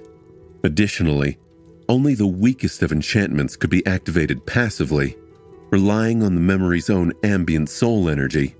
Everything else would only function when saturated by the flow of essence from the wielder's soul. But that was not all. Sunny had found out the hard way that not all memories could accommodate all enchantments, regardless of whether they had enough capacity and tolerance. Some were simply not meant for each other. He suspected that the name of the memory, and therefore its nature, played a role in that. He had transferred the sonorous enchantments to the silver bell and the ordinary rock, and also made the ordinary rock, which had been able to repeat the sounds it heard, repeat the words Sunny thought of as well. Both of these changes improved upon the original qualities of the memories. Instead of introducing something entirely new, they were not in conflict with their natures. However, when he tried to do something more radical, the results were disastrous. He could not add an enchantment meant to destroy a memory that was meant to protect unless he wanted the whole weave to break apart. It was not easy to understand the true nature of memories, however. The Patient Avenger, for example, was a shield, and its purpose was to protect its master. And yet, that shield possessed enchantments capable of sowing utter devastation on the battlefield. So, it took Sunny a lot of time and a lot of wasted memories to get an initial grasp on the nuances of what enchantments he could transfer and where. The hint was under his nose the whole time. The name of the memory hid the secret of its nature. He was still unable to fully grasp it, but after destroying dozens of memories, Sonny managed to develop an intuitive sense that allowed him to glean the general direction of things at least. It was not much, but it was something. At the start of their 5th month in the second nightmare, Sonny found himself on a somewhat familiar island. Some distance away from him, a forest of tall trees stood, darkness nesting between their trunks. The forest looked different from how it had been in the future. There, the trees were twisted and bent, their bark turned dark and rough. But here, they had no need to change and adapt to the devastating burden of the crushing yet, and so the forest stood tall. The wolves, however, were more or less the same. The nightmare creature lunging at him was the size of a small truck, with fur as tough as steel wire and a long, terrifying muzzle. Its jaws were wide enough to bite a human in half, and strong enough to crush both bones and armor into dust. As the giant beast jumped at him, Sonny dodged left and allowed Effie to barrel into the creature, her fist sending it flying to the ground with a whimper. A second later, an arrow landed from above, piercing one of the wolf's paws and nailing it to the ground. A slender rapier flashed through the air, doing the same with another. Effie appeared near the wolf, pressing it down with all her inhuman strength, and shouted, Come on, the bastard is strong. Really strong. Sonny did not make them wait. Jumping forward, he brandished the cruel sight and buried it deep between the abomination's 6 glowing eyes. Almost instantly, the flame of madness burning in them dimmed and then was extinguished. Sonny sighed as the spell whispered, You have slain a fallen monster, Dread Wolf. Your shadow grows stronger. He did not need the help of the cohort to slay a Dread Wolf, of course. These vile beasts were easy prey for someone like him. He did, however, require their assistance for what was about to happen next. Summoning the runes, Sonny found the familiar string of them. The runes read, Shadow fragments, 3,000 out of 3,000. He prepared himself, and a moment later, the voice of the spell resounded again. Your shadow is overflowing with power. It was time for him to become a devil.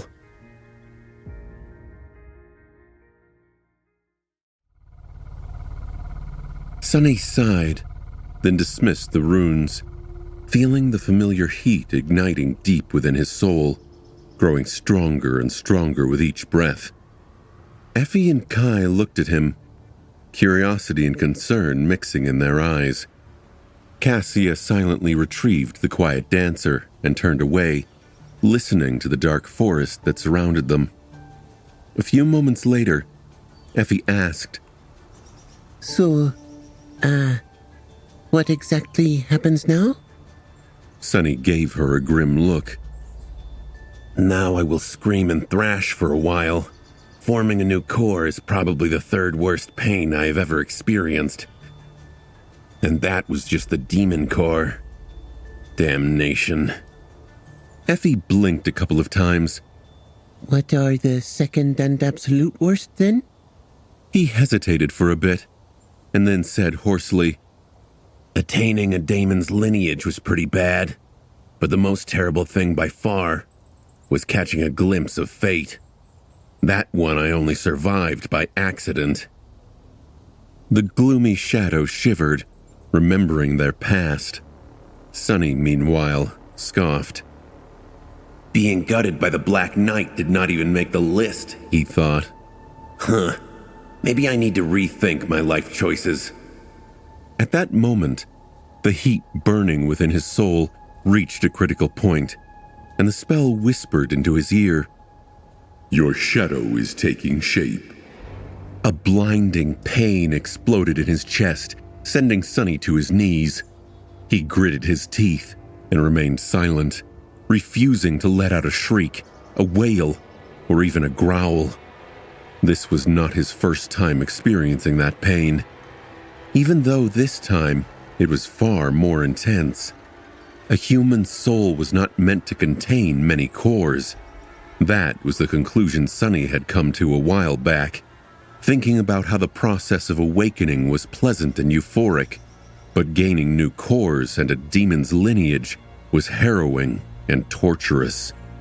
Humans were meant to walk the path of ascension, but becoming a different type of creature was against their nature.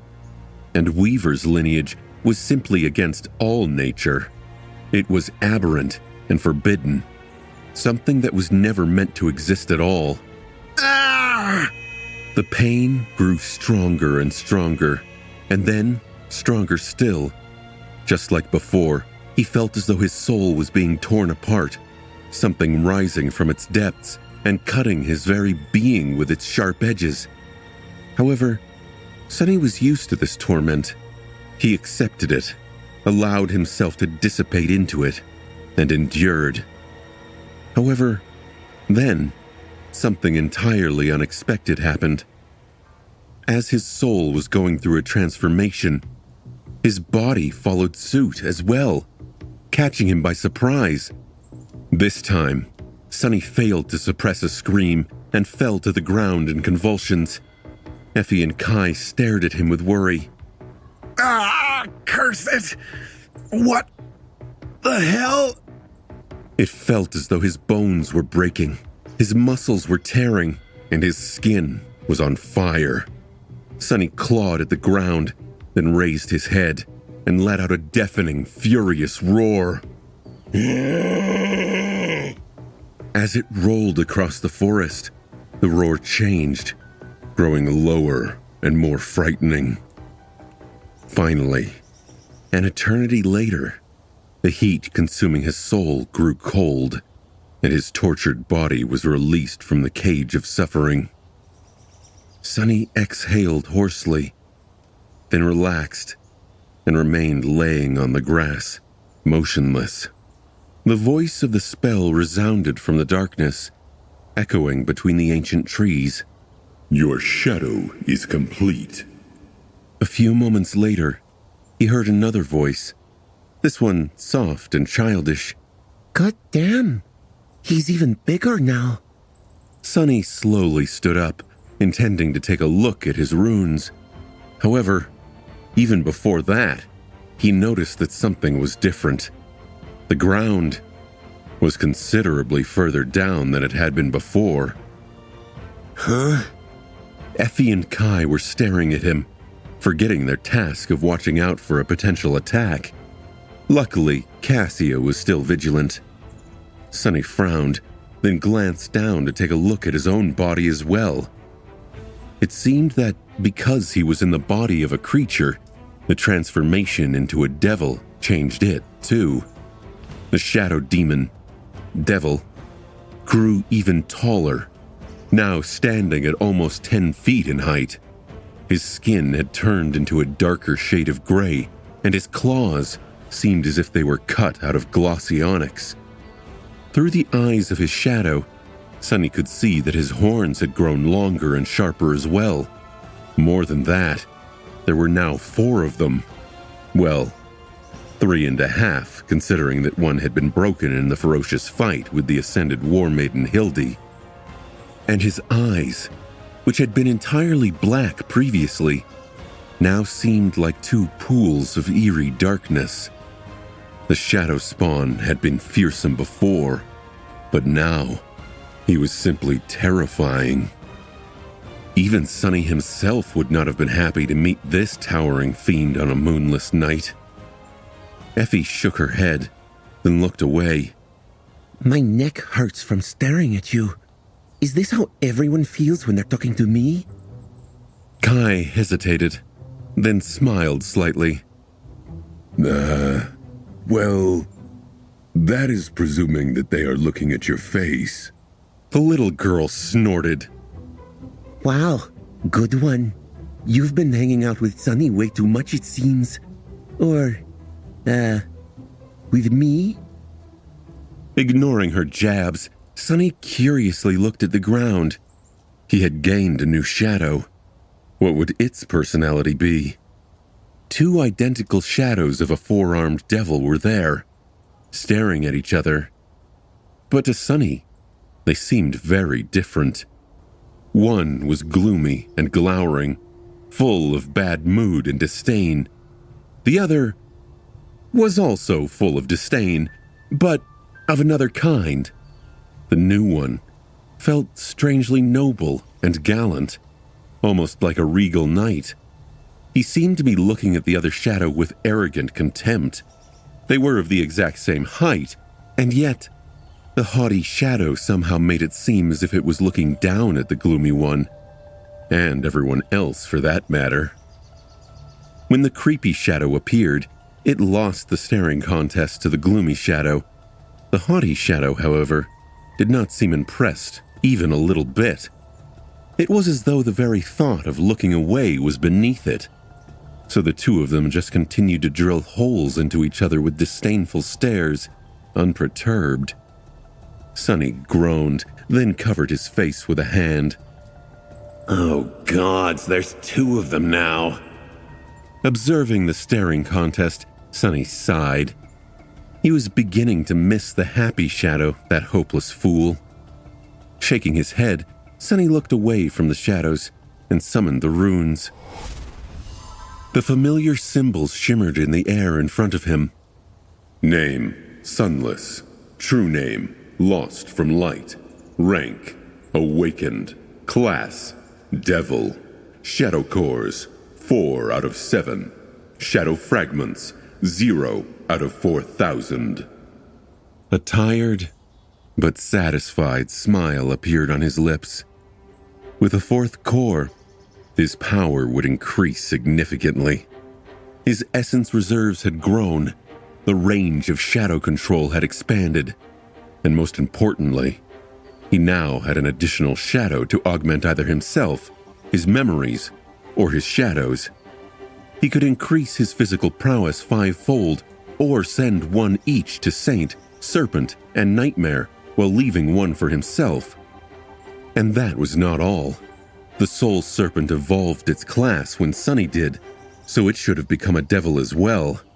That would make it the most powerful, at least in terms of pure status, shadow of his. Not wasting any time, Sunny summoned the serpent's runes. Somewhat tense, he read, Shadow, Soul Serpent. Shadow rank, Ascended. Shadow class, Devil. Shadow attributes, Shadow guide, Soul weapon, Soul beast. Sunny was both glad and worried. Glad because his shadow had attained a new class, but worried because he did not see any new attributes. The transformation to a devil was supposed to gift creatures terrible and unnatural powers. However, the serpent was a bit strange in that regard. It had received a new ability out of order when rising to a new rank. So, would it receive anything now? Luckily, he was wrong to fear. Looking lower, Sunny saw a few new runes among the serpent's abilities. Shadow abilities, Serpentine Steel, Soul Reaver, Grace of Shadows, Formless. The formless one was new. Sunny concentrated on it and studied the description curiously. The runes read, Formless, ability description. When in the Soul Beast form, the serpent can assume the shape of any shadow contained within its master's soul, inheriting all powers and abilities. The shadow must be of the same or lower rank and class than the Soul Serpent for the transformation to take place, and won't be consumed in the process.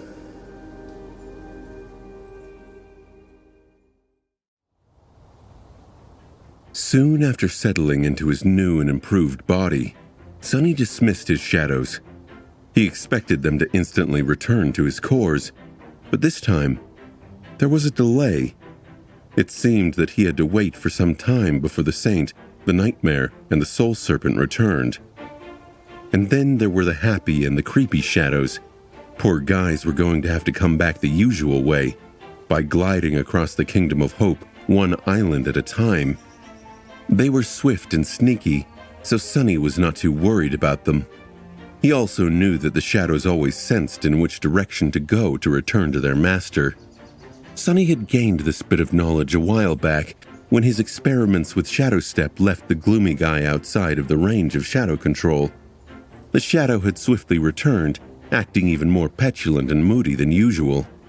Its mood had only grown worse when Sunny decided to try and repeat the accident a few more times, just to make sure. But as a result, he learned that once separated from him, the shadows would always try to find their way back to their master, somehow sensing where he was. And speaking of shadows, the haughty newcomer was still acting cavalier, radiating a disdainful certainty that it was, without a doubt, better and more distinguished than everyone and everything, in every way imaginable.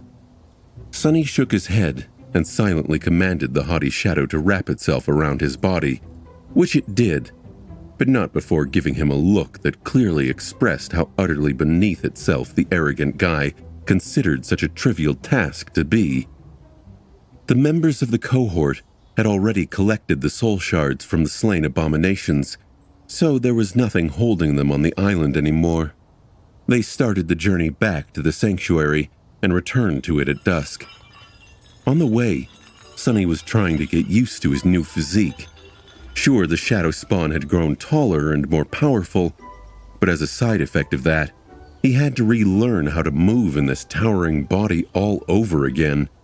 The shock was not as dire as when he had first appeared in the second nightmare, but it would still require some time for Sunny to be able to adjust his mindset and battle technique for this new circumstance. Tired after the day of hunting nightmare creatures and traversing the heavenly chains, the four of them separated to go to their rooms. Reaching his own, Sunny fell on the bed, which was now a bit too short for him, and stared at the ceiling for some time, feeling restless and grim. Today, he had accomplished something that he never thought would be possible in such a short span of time. He had formed the fourth Shadow Core and become a devil. He was now more powerful than he had ever been, with 3 mighty shadows by his side, an arsenal of powerful memories at his disposal, and even possessing a nascent knowledge of sorcery and weaving. In fact, Sunny suspected that there had never been an awakened as powerful as him, except, of course, for Mordret. At least until Nephis returned from being lost in the dream realm and awakened herself. And yet, he couldn't help but wonder, would that be enough for what was about to come? And if he survives the second nightmare, would it still be possible for him to hide his strength and avoid the gaze of sovereigns? Tormented by these questions, Sunny remained awake for a long time, and then, finally, fell into the embrace of shallow sleep. When the morning came, he opened his eyes and instantly sensed a difference. His heart felt at ease somehow, complete. His shadows had returned while he slept. Luckily, all 3 had survived their task. However, they were not unscathed. Both the nightmare and the soul serpent bore many wounds, and nestled in the nurturing black flames of his cores, slumbering as their bodies restored themselves. The saint was banged up too, but to a much lesser extent.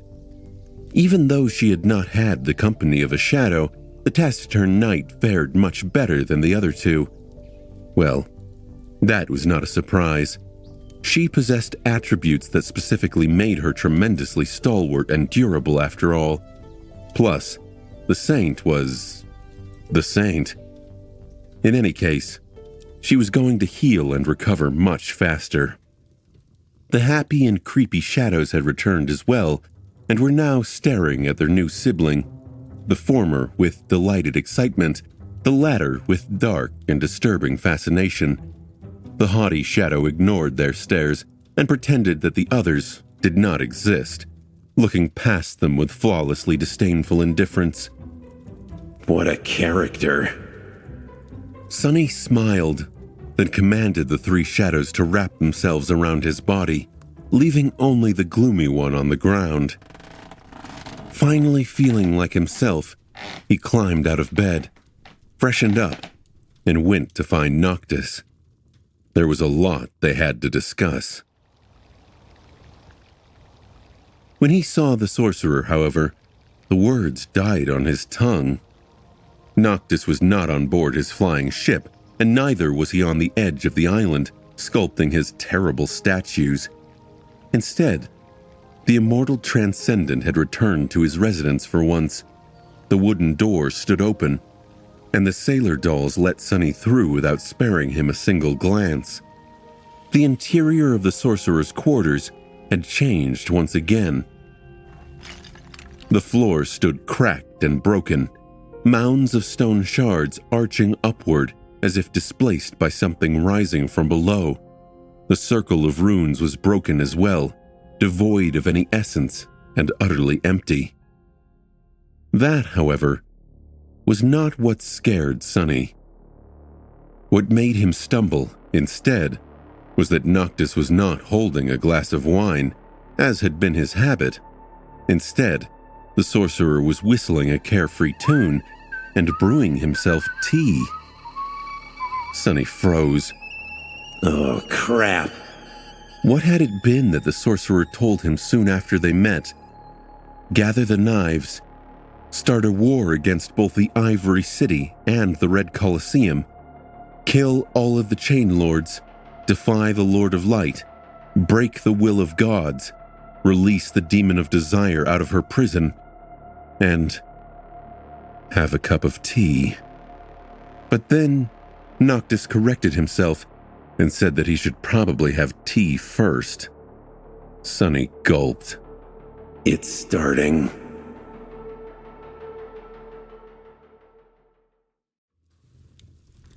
As Sunny was standing still, petrified by what he saw, Noctis finished brewing the tea and poured the amber liquid into a beautiful porcelain cup. Then, the sorcerer raised it to his face, inhaled the fragrant steam, and then let out a satisfied sigh. Then, noticing an unexpected guest, he glanced at Sunny and smiled. Sunless, what a nice surprise. Wait, did something about you change? The sorcerer tilted his head with a confused expression, studied the towering figure of the Shadow Devil for a few moments, and then suddenly brightened up. Oh, it's your horn. When did you break it? Really? That's what he noticed? He thought. Sunny stared at the cup in the immortal's hands, then grasped the extraordinary rock. He didn't really have to hold the memory to make use of it, but at the moment, Sunny was experiencing a desperate need to hold on to something. Anything. Taking a careful breath, he gripped the rock and spoke hoarsely. Back in the Temple of the Chalice, you were drinking tea. Noctis lingered for a bit, glanced at his cup, and then smiled. What a prudent observation. Come, let's not let this nice tea get cold. With that, the sorcerer turned around and headed deeper into his residence, gesturing for Sunny to follow. The teapot flew into the air and hovered above the immortal's shoulder as well. As soon as Sunny made a step forward, however, Noctis suddenly turned, looked at him with a strange expression, and said, That's, try not to step on anything that seems to be... Actually, just don't move at all. We don't want anything to happen, right? At that moment, the chamber trembled again, and more cracks appeared on its stone floor. Sunny stared down with a somber expression, then sighed, and used Shadow Step to appear near the sorcerer. Why? What's under there? Noctis smiled. Oh, nothing. Just, a memento of an old friend. Don't worry about it. Sunny, however, did worry. He was not a complete fool. The vast circle of runes, the torrential flood of soul essence that the sorcerer saturated it with, the pool of blood that the ancient stones had absorbed. All of it pointed to something dreadful being imprisoned, or maybe created, there in the darkness of the earth. However, he thought better of asking any questions and simply followed Noctis to the stone stairs situated on the other side of the chamber. Using them, they ascended to the top of the ring of giant menhirs and sat down at an elegant wooden table. The sorcerer leaned back in his chair, gazed upon the breathtaking vista of the Kingdom of Hope, and took a sip of tea with an expression of deep satisfaction on his face. Sunny lingered for a few moments, giving Noctis time to enjoy himself, and then asked, It has begun, hasn't it? The other chain lords, are they ready to make their move? The sorcerer took another sip, sighed, and then said in a relaxed tone, Oh, indeed. I suspect that their herald will arrive in a few days. You may as well take this time to relax a bit. Enjoy the tea. This will probably be the last moment of peace you will have for a while, Sunless. Or maybe even the very last. Sunny remained silent for a long time, a myriad of important questions pressing on his mind. But then, he simply shook his head, chased them away, and poured some tea into a delicate cup that stood on the table as if waiting for him. Neither of them spoke for a while, enjoying the fragrant drink and the beautiful sight of the flying islands in peace. Despite the approaching doom, the world felt tranquil and warm here, on the parapet of the sanctuary. After a while, Noctis sighed and said in a wistful tone, I am going to miss this, I think. Then, he glanced at Sunny and asked with a hint of curiosity in his voice, Tell me, Sunless, why are you here? It is no surprise that someone like me would want to free Hope. But what would compel a shadow like you to attempt it as well? You must know the risk. Sunny remained silent for a few moments, then sighed. To tell you the truth, I don't really know. I used to know, or at least think that I knew. I had lofty desires to grow stronger than others, to break free from the chains of fate, and maybe I harbor those desires still. But after coming to this cursed land and being ground into dust by it, now everything is so unclear, and my ardent desires suddenly seem so lacking. He paused, looked down, and then added evenly, Or maybe it is just me who is lacking and lost. Noctis glanced at him, took a sip of tea, and asked with a curious smile, What is it that you think you are lacking? And from what are you lost? Sunny did not speak immediately, letting the pressure of the flaw build inside his soul for a few moments. Then he said with a grin, How should I know? If I had an answer for that, I wouldn't be feeling this way, would I? He chuckled, and then asked, Have you heard the legend of a hero named Odysseus? Noctis blinked a couple of times, then shook his head. Never heard of the guy. A legend, really? Huh. Strange that some third-rate hero I don't even know got to have a whole legend to himself. Sunny smiled. A good friend told me that legend. Odysseus spent 10 years away from home, fighting a war in a distant land. And then, he spent 10 more years trying to find his way back home. He lost all his friends and endured countless hardships, facing terrible monsters and dangerous beings of all sorts. But he never gave up, and eventually returned home to Ithaca. His smile disappeared, replaced by a distant expression. After a few moments of silence, Sunny sighed. I feel like Odysseus too sometimes, lost in a distant land. Only, unlike him, I don't have a home to want to return to. I have nothing to strive for, apart from saving my skin, keeping my friends alive, and maybe living a little bit better than a wild beast. Can someone really be lost if they don't belong anywhere? Noctis took a sip of his tea, solemnly pondered on it for a bit, and then said thoughtfully, I see. I understand. So, what you lack is a house. That is why you are trying to free Hope. To get a house.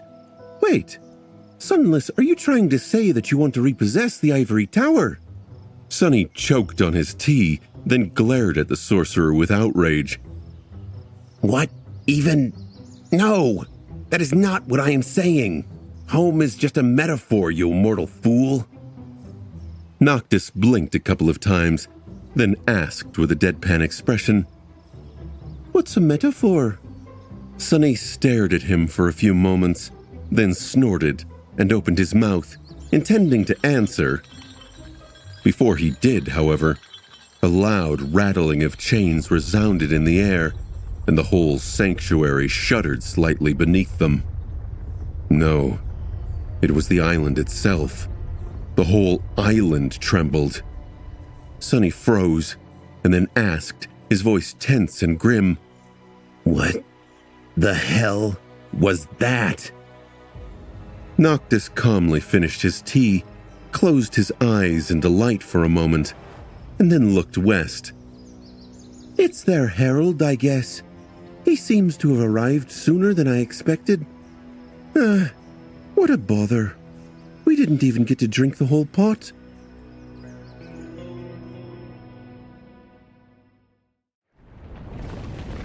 Noctis sighed, then placed his empty cup on the table and stood up. He straightened the folds of his silk garment, then shook his head with a slight smile and headed across the stone plain of the Menhirs. Sunny scrambled to catch up to him, full of apprehension. The first thing he said to the sorcerer, however, had nothing to do with the messenger of the Chain Lords. A metaphor is a figure of speech. Sort of like an analogy? Noctis glanced at him with surprise. I must say your composure is commendable, Sunless. However, do you really think that this is very important right now?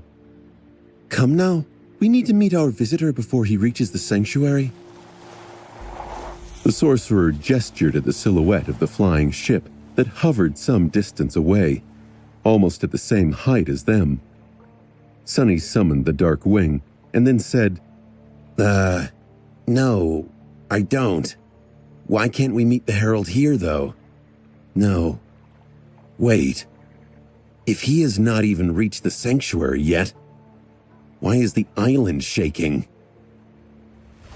Noctis shrugged and gracefully rose into the air, flying toward the ship. If that meant he was used to doing so, Sunny did not know.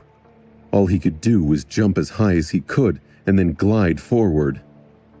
The sorcerer glanced at him and then said somberly, If we were to meet the Herald here, my beautiful sanctuary might, well, get damaged. That would not do. As to why the island is shaking, I guess we'll see. Soon, they landed on the deck.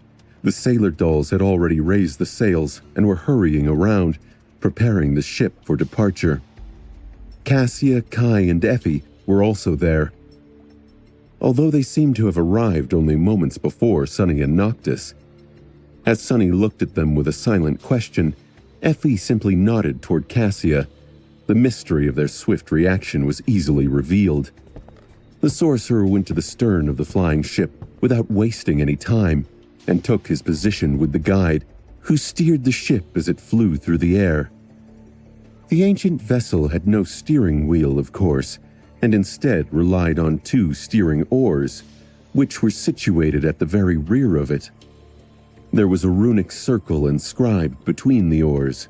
Noctis stepped inside, turned, leaned comfortably on the bending inner surface of the tall apluster, and placed his hands on the oars with a relaxed expression on his face.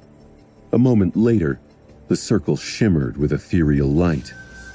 The flying ship had to be controlled both physically and with soul essence. There were invisible energy pathways spanning the whole length of it, all leading to the roots of the beautiful tree growing around the main mast.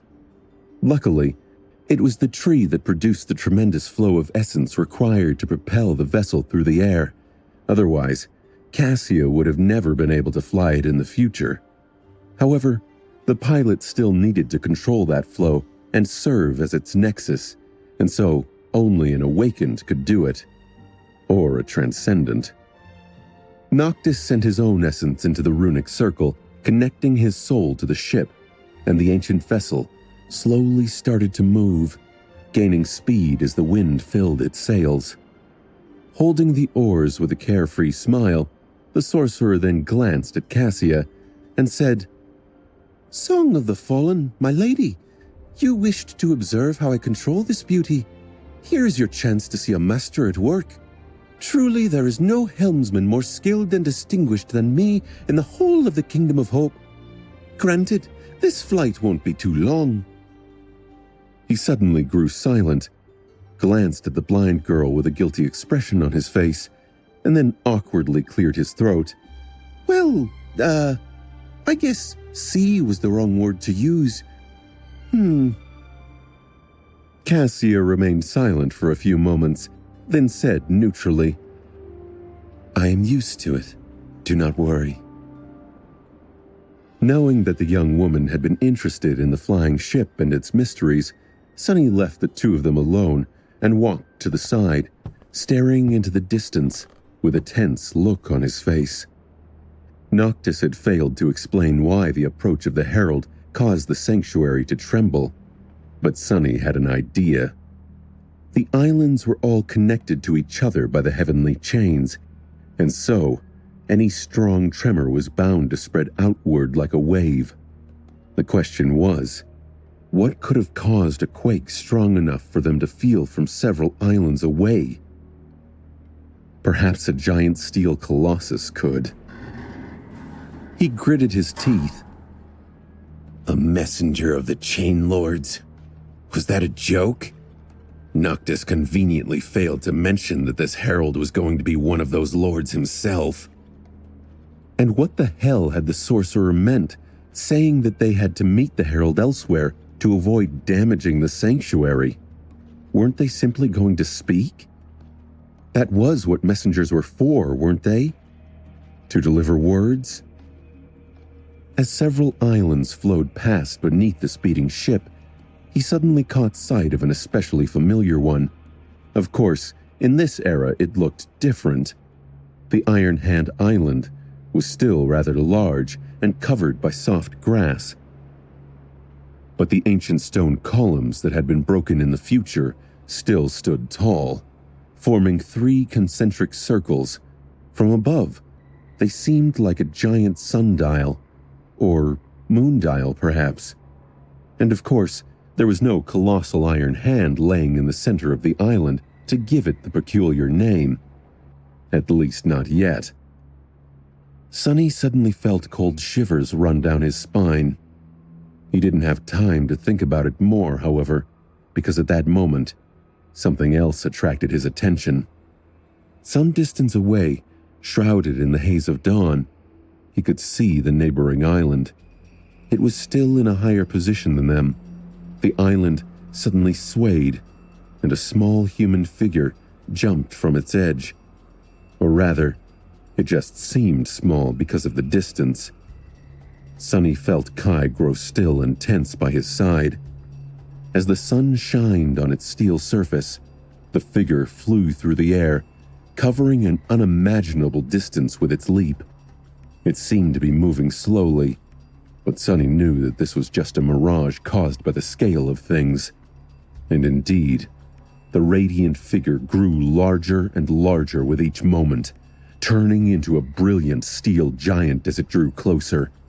Easily breaching several kilometers with his jump, the giant landed on the surface of the Iron Hand Island, causing the whole of it to lurch sideways and sway. The heavenly chains rattled wildly, and a cloud of debris was raised into the air. Not paying the chaos he had caused any attention, the Colossus then slowly straightened, grew motionless, and then slightly turned his head. He was looking directly at the flying ship, no expression written on his beautiful steel face. Two suns reflecting in the polished surface of his steel eyes. The Sun Prince had come to deliver a message to Noctis.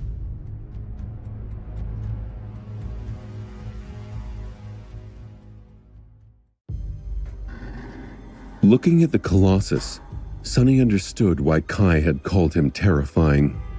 The Sun Prince stood at nearly 300 feet tall, towering above the island like a mountain of steel. He was cast in the shape of a noble warrior wearing light armor. The surface of the armor was polished and shone blindingly in the sun, while the rest of the giant was dull and gray. The colossal statues of the 7 heroes of the Forgotten Shore, including the walking one Sunny and the cohort had ridden once, were more than twice as tall, but it was hard not to get shocked by the sheer mass and crushing presence of the transcendent Chain Lord, or rather, of the steel shell he was entombed within. A sickening feeling of fear grasped Sunny's heart, which he then strangled and banished, looking at the towering lord with a grim expression. He had a reason to feel fear, though.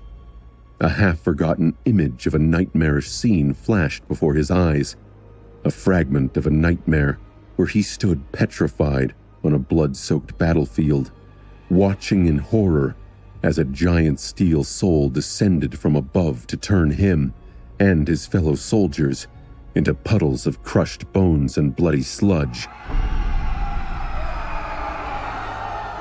And another, a memory of endless harrowing torture that he had endured at the hands of his brother, of a human-shaped cage and a pit filled with molten metal. And finally, the last one, the vision of a giant steel corpse swinging forlornly in torn chains, upside down, its chest shattered by some devastating strike. So, this was Sun Prince.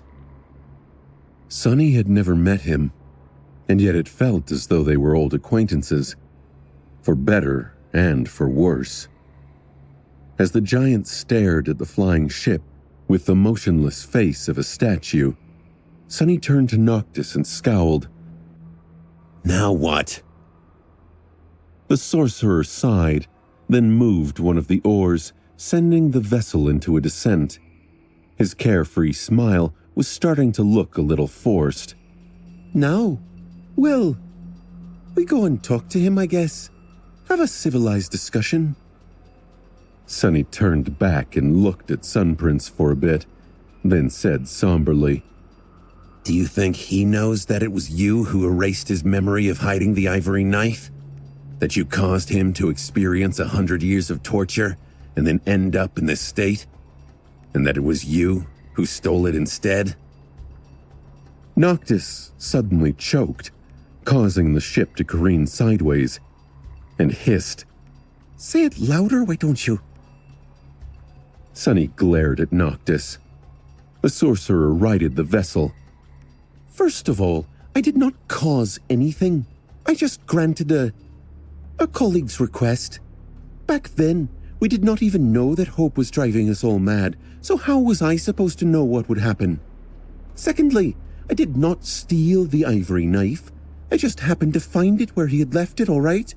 By pure coincidence. And lastly... He paused, and then added in a darker tone, I am not sure that he really knows anything anymore. He is still alive, somewhere inside, but I don't think he is fully sentient. At least I hope he isn't. The ship approached the ground in somber silence, stopping just outside the first ring of pillars, and hovered in place. Noctis lingered for a few moments, and then let go of the oars. But he did not command the sailor dolls to lower the sails. The sorcerer straightened his garments, and then inhaled deeply. Let's go and see what he has to say, shall we? Sonny glanced at his friends, then shook his head and followed Noctis. There was a high chance that they were going to witness a brawl between saints. He was sure that everyone understood what danger they were all in. The last time he witnessed two saints fighting, a whole island had been destroyed and crumbled into the sky below. Sonny and Cassia had only survived that terrifying clash by promptly running away, and even then, they just barely made it out alive. What was going to happen today? And was Noctis strong enough to ward off the Colossus? Somehow, it was hard to imagine anything, let alone the flimsy sorcerer, stopping that mountain of steel. But Noctis was no fool. Surely, he had a plan. His madness was of an insidious kind, after all. He would not have risked his safety and his desire to free Hope without having a way out. Together, the five of them disembarked the flying ship, landed on the soil of the Iron Hand Island, and walked between the tall pillars. They approached the very center of the giant moon dial and stopped there, waiting. When they did, Sun Prince finally moved, walking toward them with a measured gait. With each of his steps, the island trembled, causing the heavenly chains to rattle and their hearts to tremble. Sonny was staring at the approaching Colossus, feeling worse and worse about the situation. All his shadows were yet to recover, and so he was left with nothing but his own strength to react should something happen. Well, his own strength and that of his cohort. But what could they do against this monstrosity, even together?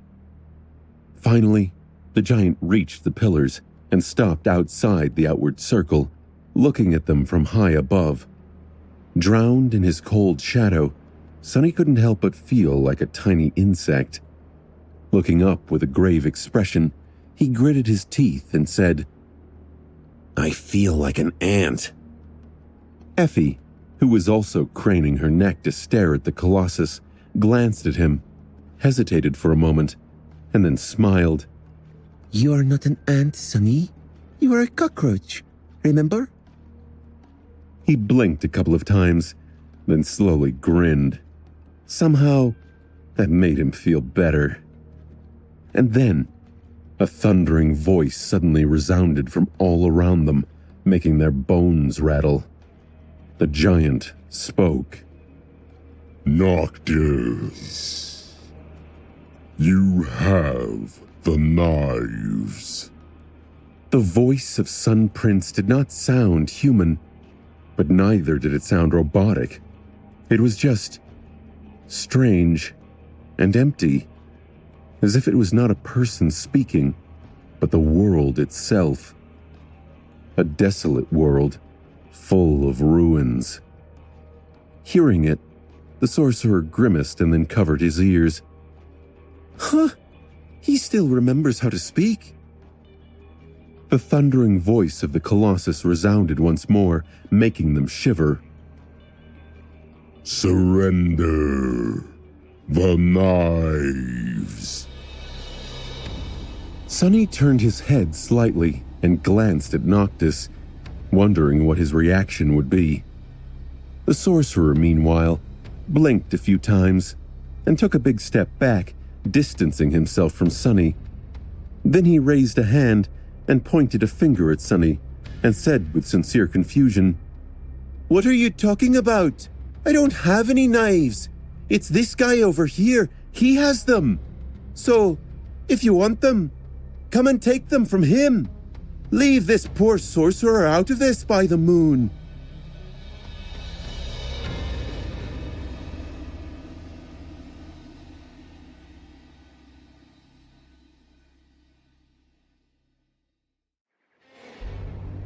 Sonny froze in place, dumbfounded, and just stood still for a moment. Surrounded by stunned silence, all he could hear was the wild beating of his heart and the hum of blood rushing in his ears. His eye twitched. No way. No way the bastard just did this to me.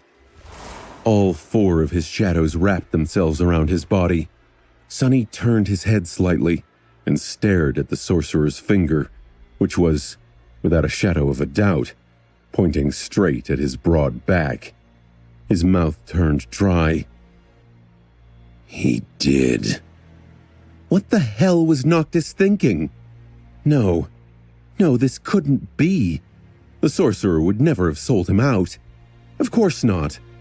That meant, yes, shifting the blame on Sonny had to be a con of some sort. Had to be. But why would he be doing a trick? What would Noctis have to achieve by doing this? Sonny couldn't think of anything. Unless, of course, unless this had been his plan all along. A cold, sickening feeling suddenly grasped Sonny's heart. High above him, the gaze of the dreadful Colossus slowly shifted from the elegant figure of the sorcerer to the four-armed devil standing by his side. The weight of that gaze pressed down on Sonny, making him bare his teeth in a snarl. It felt as if he was being pierced by it, his very soul laid bare. And somewhere, within that soul, locked inside the covetous coffer, were the three knives, one made of obsidian, one made of glass, one made of blood-red ruby. Something changed about the terrifying presence of the Sun Prince, and his deafening voice resounded once again, now suffused by a distant pale echo of vague emotion. Shadow. Sonny paled. He had forgotten that the master of the original Shadow Spawn was to blame for what happened to the Prince of the Ivory City as well.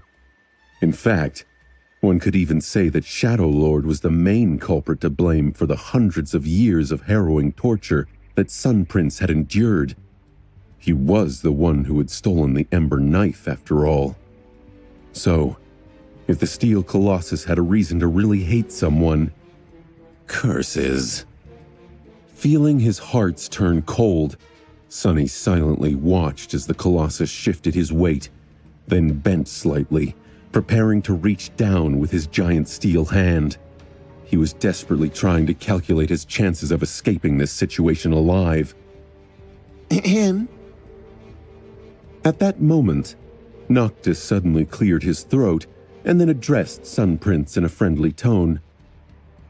Oh, but do be careful. You know how tricky shadows are, my friend. This one in particular is full of treachery, vileness, and unspeakable malice. The beast even slaughtered a temple full of innocent maidens. He also tried to poison me. Oh, the villainy. So be careful when you grab him, or you just might lose your hand.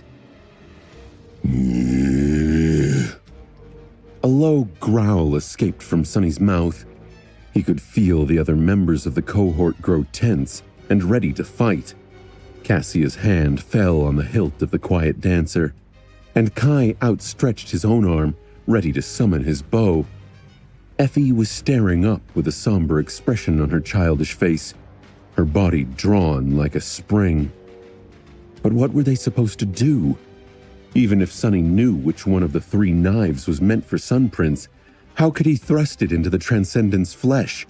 The actual body of the Chain Lord was buried somewhere inside the walking mountain of steel. More than that, using a knife would only make him mortal.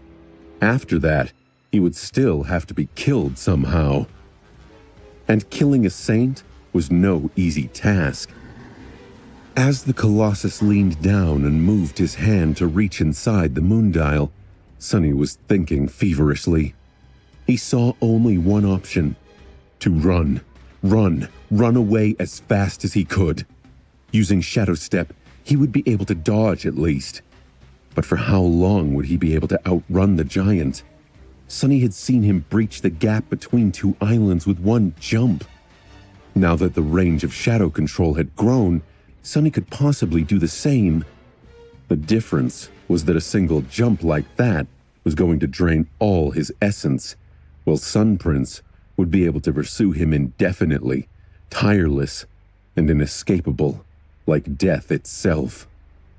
Damn, Damn. The world suddenly grew darker, the sun obstructed by a giant palm. It was open, descending from above like a vast plain of gray steel. It was as though the sky itself was falling on his head. Effie took a step back and hissed, "Sonny, what do we do?" Frozen in place, he hesitated for a moment and then said, "Nothing. Don't do anything. Don't move." There was no point in trying to fight the Sun Prince or even running away, because as the steel colossus leaned over the outer ring of the ancient moon dial, the tall pillars shone with ethereal light, suddenly flooded with a mind-boggling amount of soul essence. A myriad of runes revealed themselves, carved in a vast circle that encompassed the whole structure. And then, everything around them turned to light. Cold, pale light of the moon. Blinded by it, Sonny didn't see what happened next, and just felt something vast and chilling, yet intangible, move past him with stunning speed. Then, he heard the thunder of a deafening impact and the groan of steel that was being torn apart. The whole island shook, the quake throwing him to the ground. Sonny hit the cold stones and sensed the shadow of Sun Prince, changing. As the pale moonlight dimmed and was extinguished, he saw a shocking sight. The moon dial lay broken, the pillars shattered and toppled over. Not too far away from him, a giant steel hand rested on the ground. However, it was not attached to the body of the Colossus anymore. The steel giant was staggering back, his right arm torn right at the shoulder.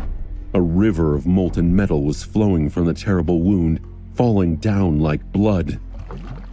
The grass was turning to ash where it fell, and amidst all of this, unperturbed, stood Noctis. The sorcerer's expression was calm and slightly amused.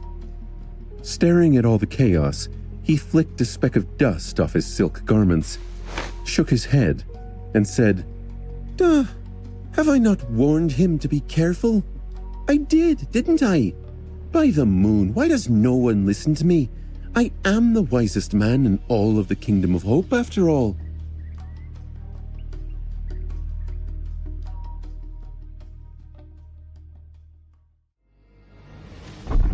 The Colossus staggered back, swayed, and then moved his foot to balance himself. The island quaked once more, and the giant grew still, bent slightly, and grasped at the gaping wound with his one remaining hand. His head turned, staring at Noctis with the same empty, unmoving expression. However, his polished steel eyes, which had been burning with the blinding reflections of the sun, became submerged in deep shadow. For a moment, there was silence. Sonny gritted his teeth, then slowly exhaled and raised a hand to wipe the sweat off his brow. After the initial panic from seemingly being sold out by Noctis, he had forced himself to calm down and think. It was then that Sonny realized that they were not in real danger, and told his friends to stand down. The immortal sorcerer was many things, including a liar and a cheat. Sonny did not doubt that Noctis had lied to him on many occasions about many things, sometimes for a specific purpose, and sometimes simply for the fun of it. However, one thing that Noctis was not was a fool. Sonny could imagine many situations in which the immortal would betray and damn him to death, but not without a good reason. And surrendering the cohort to Sun Prince was the opposite of what Noctis wanted to achieve. At best, it would have bought him some time at the expense of losing the 3 knives to the other chain lords. One thing that Sonny did not doubt was the sincerity of the sorcerer's desire to free Hope, and so he now understood that the immortal's sudden betrayal was just another deception. It had not been hard to guess what the purpose of the deception was as well. After all, Sunny had already guessed how the fateful meeting between rebellious Noctis and the Herald of the Chain Lords was going to end, and how the Iron Hand Island would get its name. Sun Prince had walked right into the sorcerer's trap, and Sunny had been used as bait. Not for the first time, and probably not for the last. So he wasn't very shocked by the sight of the giant's missing arm and of the streams of molten steel that flowed out of it, slowly cooling on the broken stones. Or at least, he wasn't supposed to be. In reality, the scene in front of him was so striking, so tremendous, that it was simply impossible to remain untouched by the vast scale of it. Still, he turned to Noctis, remained silent for a moment, and then let out a low growl. You could have warned me, you know. The sorcerer looked at him with sincere confusion. Then he smiled and said, "But what if I changed my mind at the last moment? Then warning you would have made me a liar. I have a reputation to uphold, don't I?" With that, Noctis winked at him, then turned to face the motionless Colossus. As Sunny stared at him darkly, the smile slowly disappeared from the sorcerer's face, making way for something cold and frightening. His gray eyes shone with distant moonlight, and in that moonlight, there was madness. Taking a step forward, Noctis suddenly appeared to be taller than he had been, his previously contained presence spreading over the world like a flood. Sunny shivered, feeling like prey being stalked by a hungry predator. The air suddenly seemed to smell of blood. The light of the sun appeared slightly dimmer, and in the echoing silence, they could almost hear the howls of countless beasts. Even though Sunny knew and somewhat trusted Noctis, he couldn't help but feel scared, and he wasn't even the focus of the immortal's furious gaze. Instead, it was aimed at the hunched Colossus. The sorcerer grinned, revealing his canines, and spoke, his clear voice flowing across the island like a river of blood. "Surrender the knives? Ah, I don't think so, my old friend. If I do, how will I kill you and your vile brother?" He laughed, and then took another step forward, raising his hand. A toppled pillar that blocked his path suddenly exploded into a rain of shards and dust, obliterated in a split second. "And that is what I intend to do. You, Severus, Solvain. I'll kill you all and break the chains that bind the demon of desire and set her free." Noctis took another step and then stopped, staring at Sun Prince with ruthless determination. "So, if you want to take the knives, you'll have to take them off my cold corpse.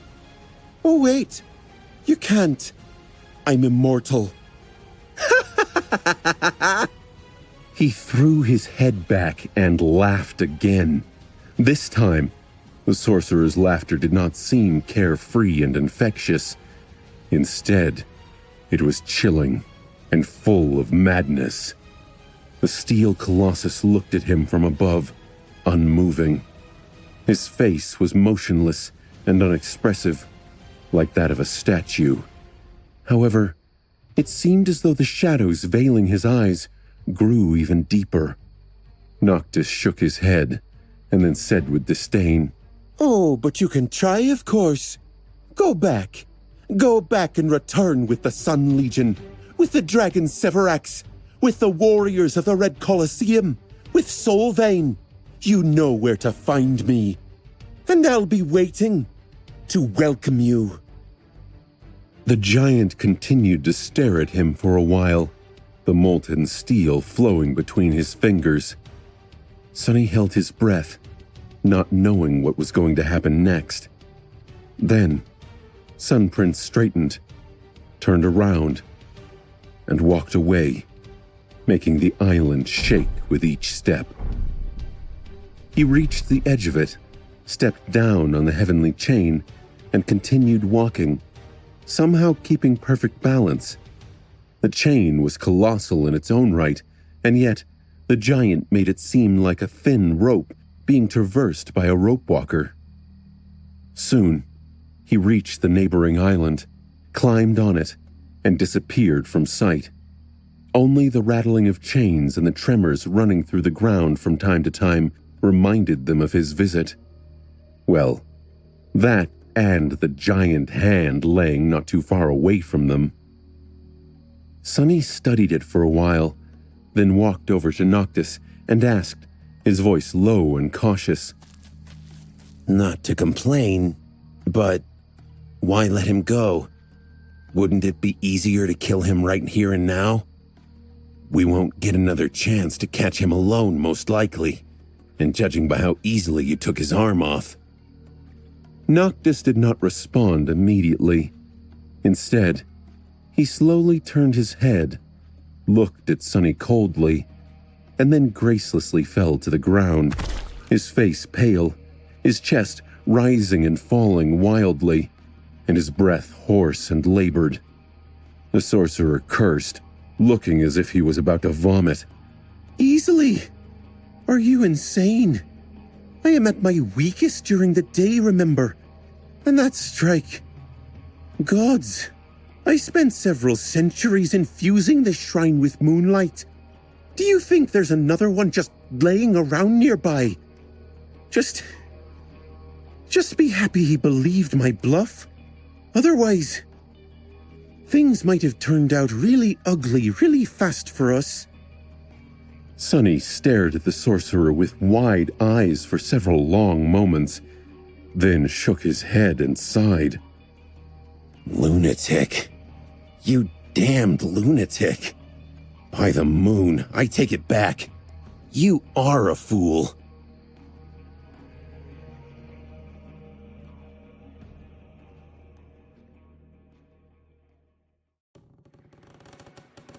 It was only later when they returned to the flying ship and looked down upon the devastation that the short and furious clash between Noctis and the Sun Prince had created, that the full picture of what had happened finally settled in their minds.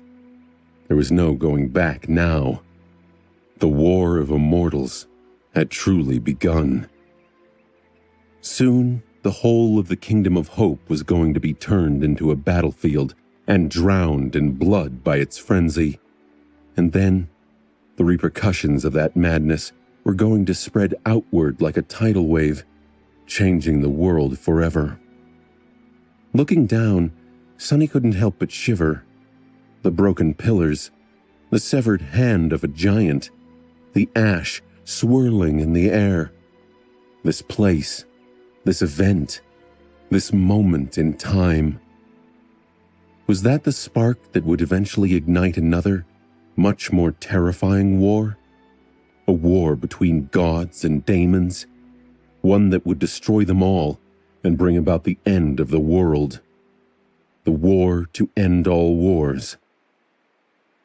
He still suspected that it was the unchaining of the demon of desire that had set it in motion. Looking down, Sonny silently whispered, But then came desire, and with it came direction.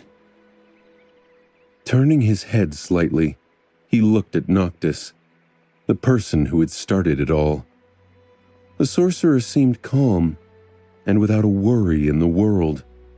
His beautiful face was pale with exhaustion, but other than that, he did not look too different from his usual self. Not at all like a person who had potentially ushered in the obliterating apocalypse.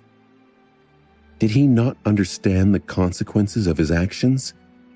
Or did he understand them far better than Sonny ever could?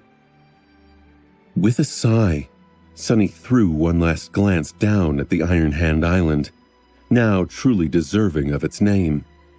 Despite the fact that he had not done much, he felt exhausted too, and there was a lot he had to think about.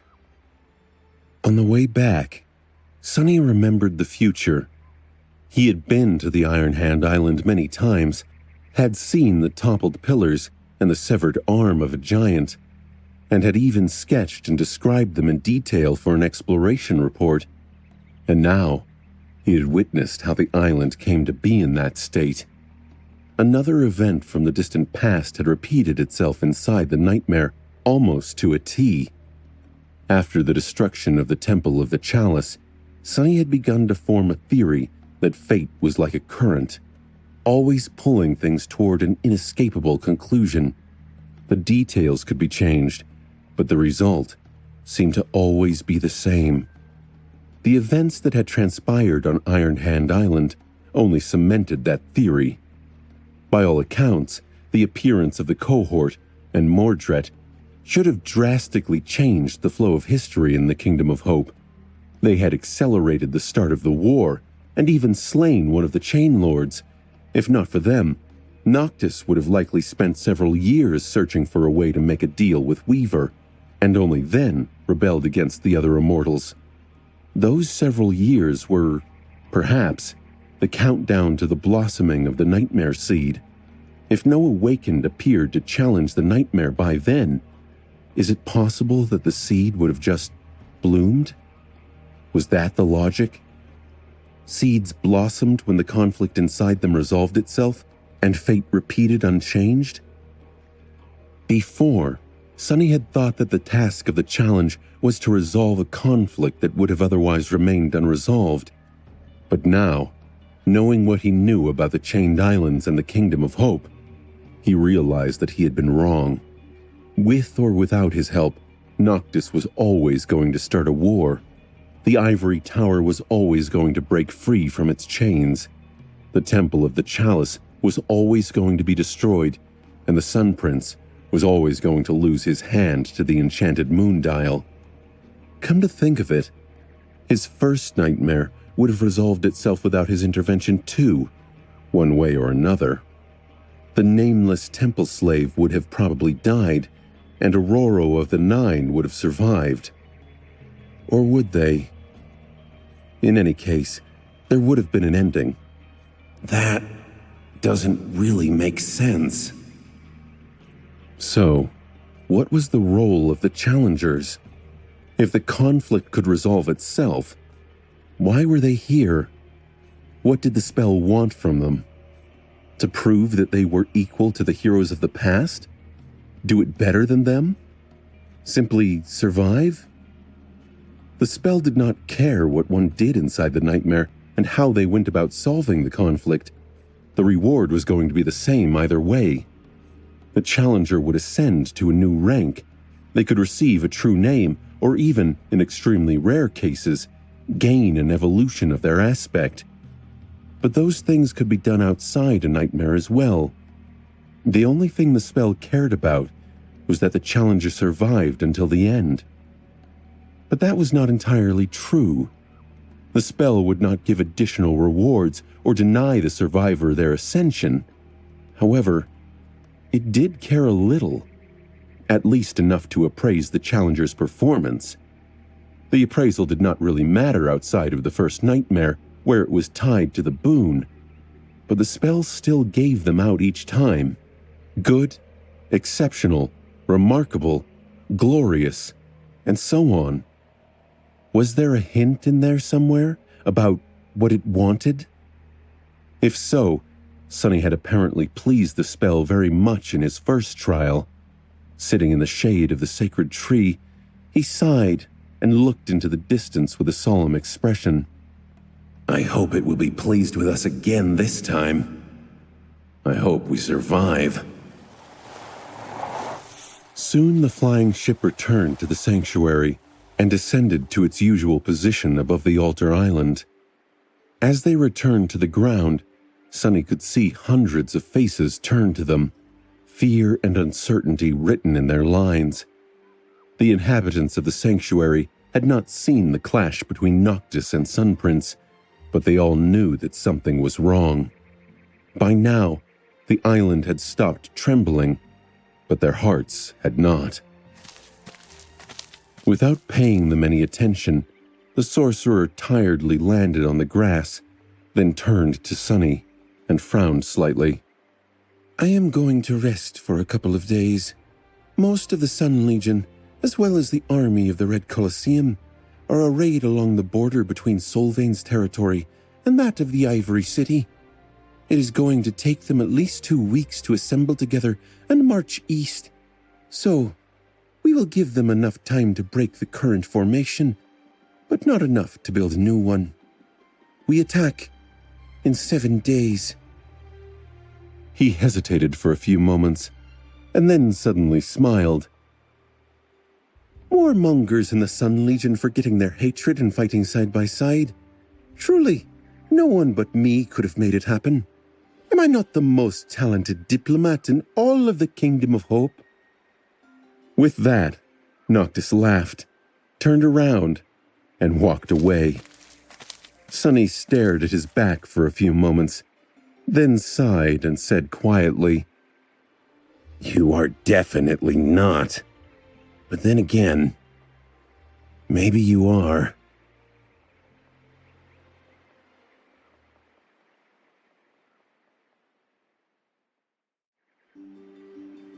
The next morning, Sunny woke up in a strange mood.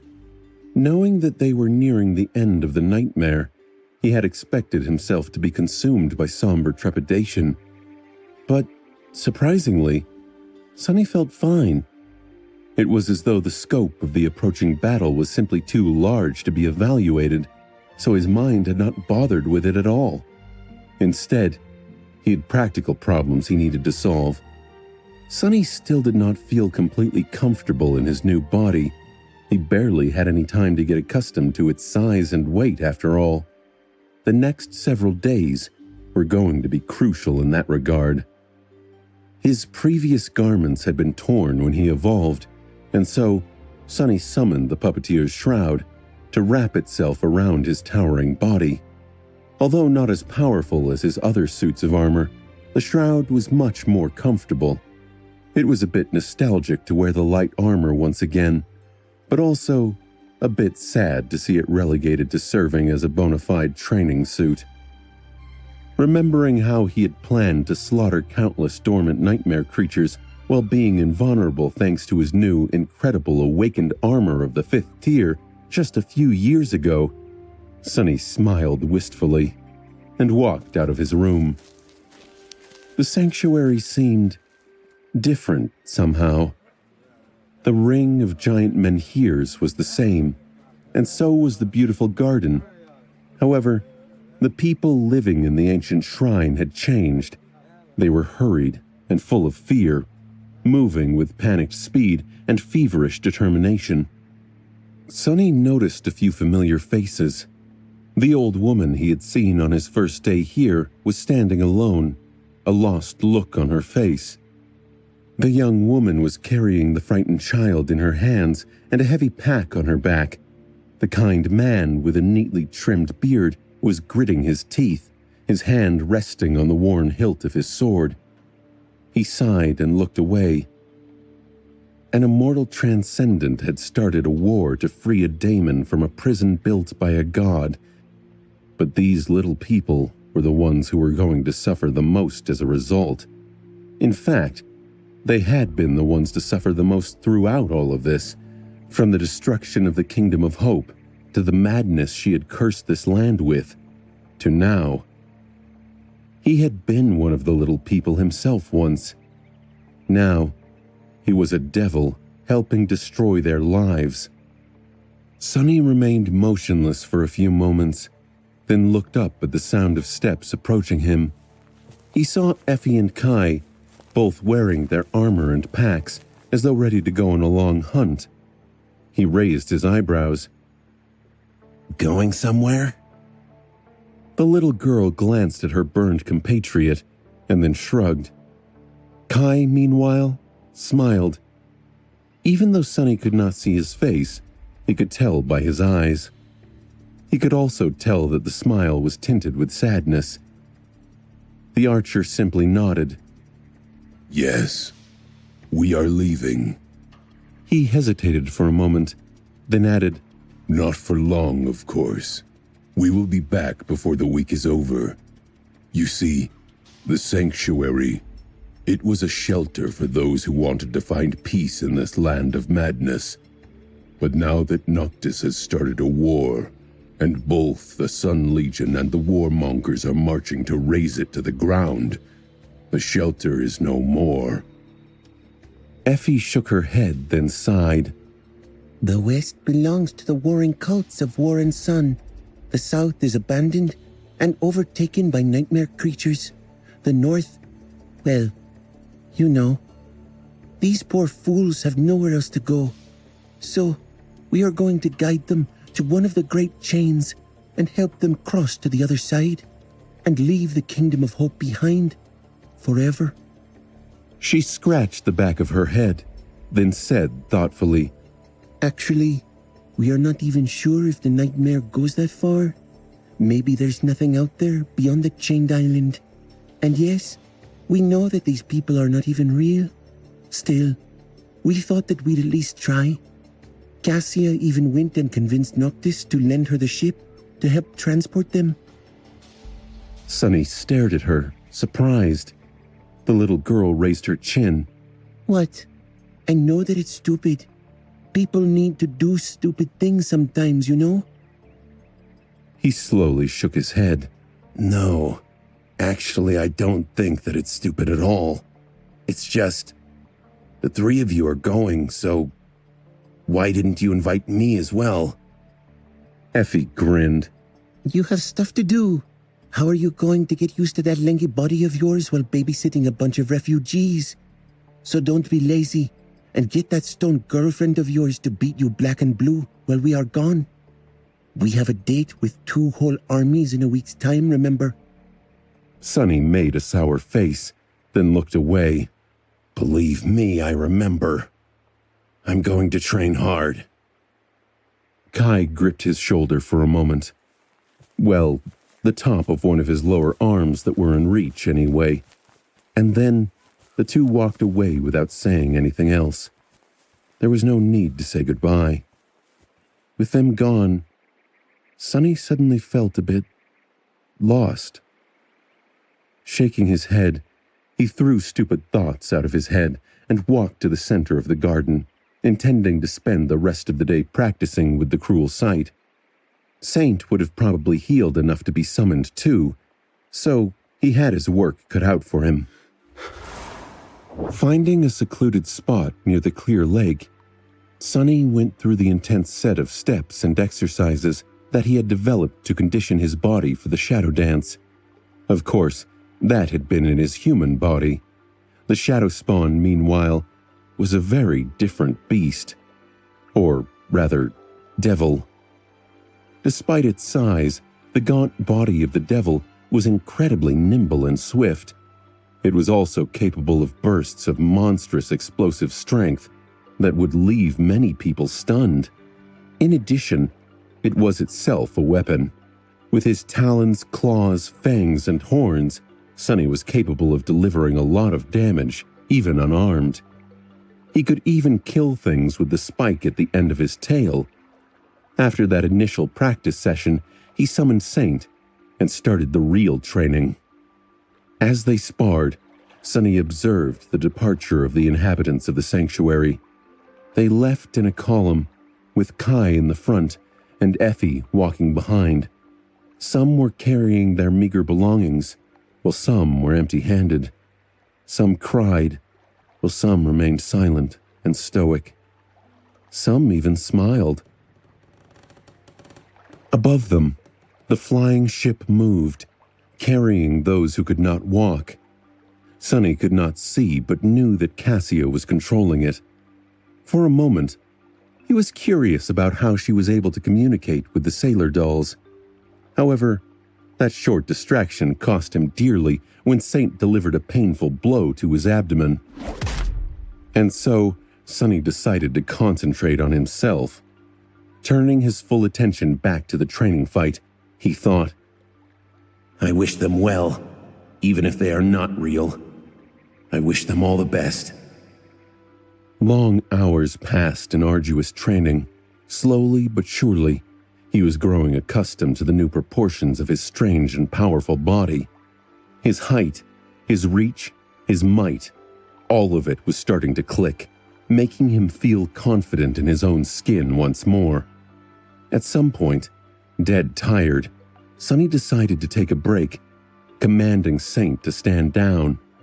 He crouched near the lake and drew some water to wash the sweat off his face. Then he poured some on his head and sighed, looking at the clear surface of the lake. The graceful figure of Saint reflected on it, and near her, his own.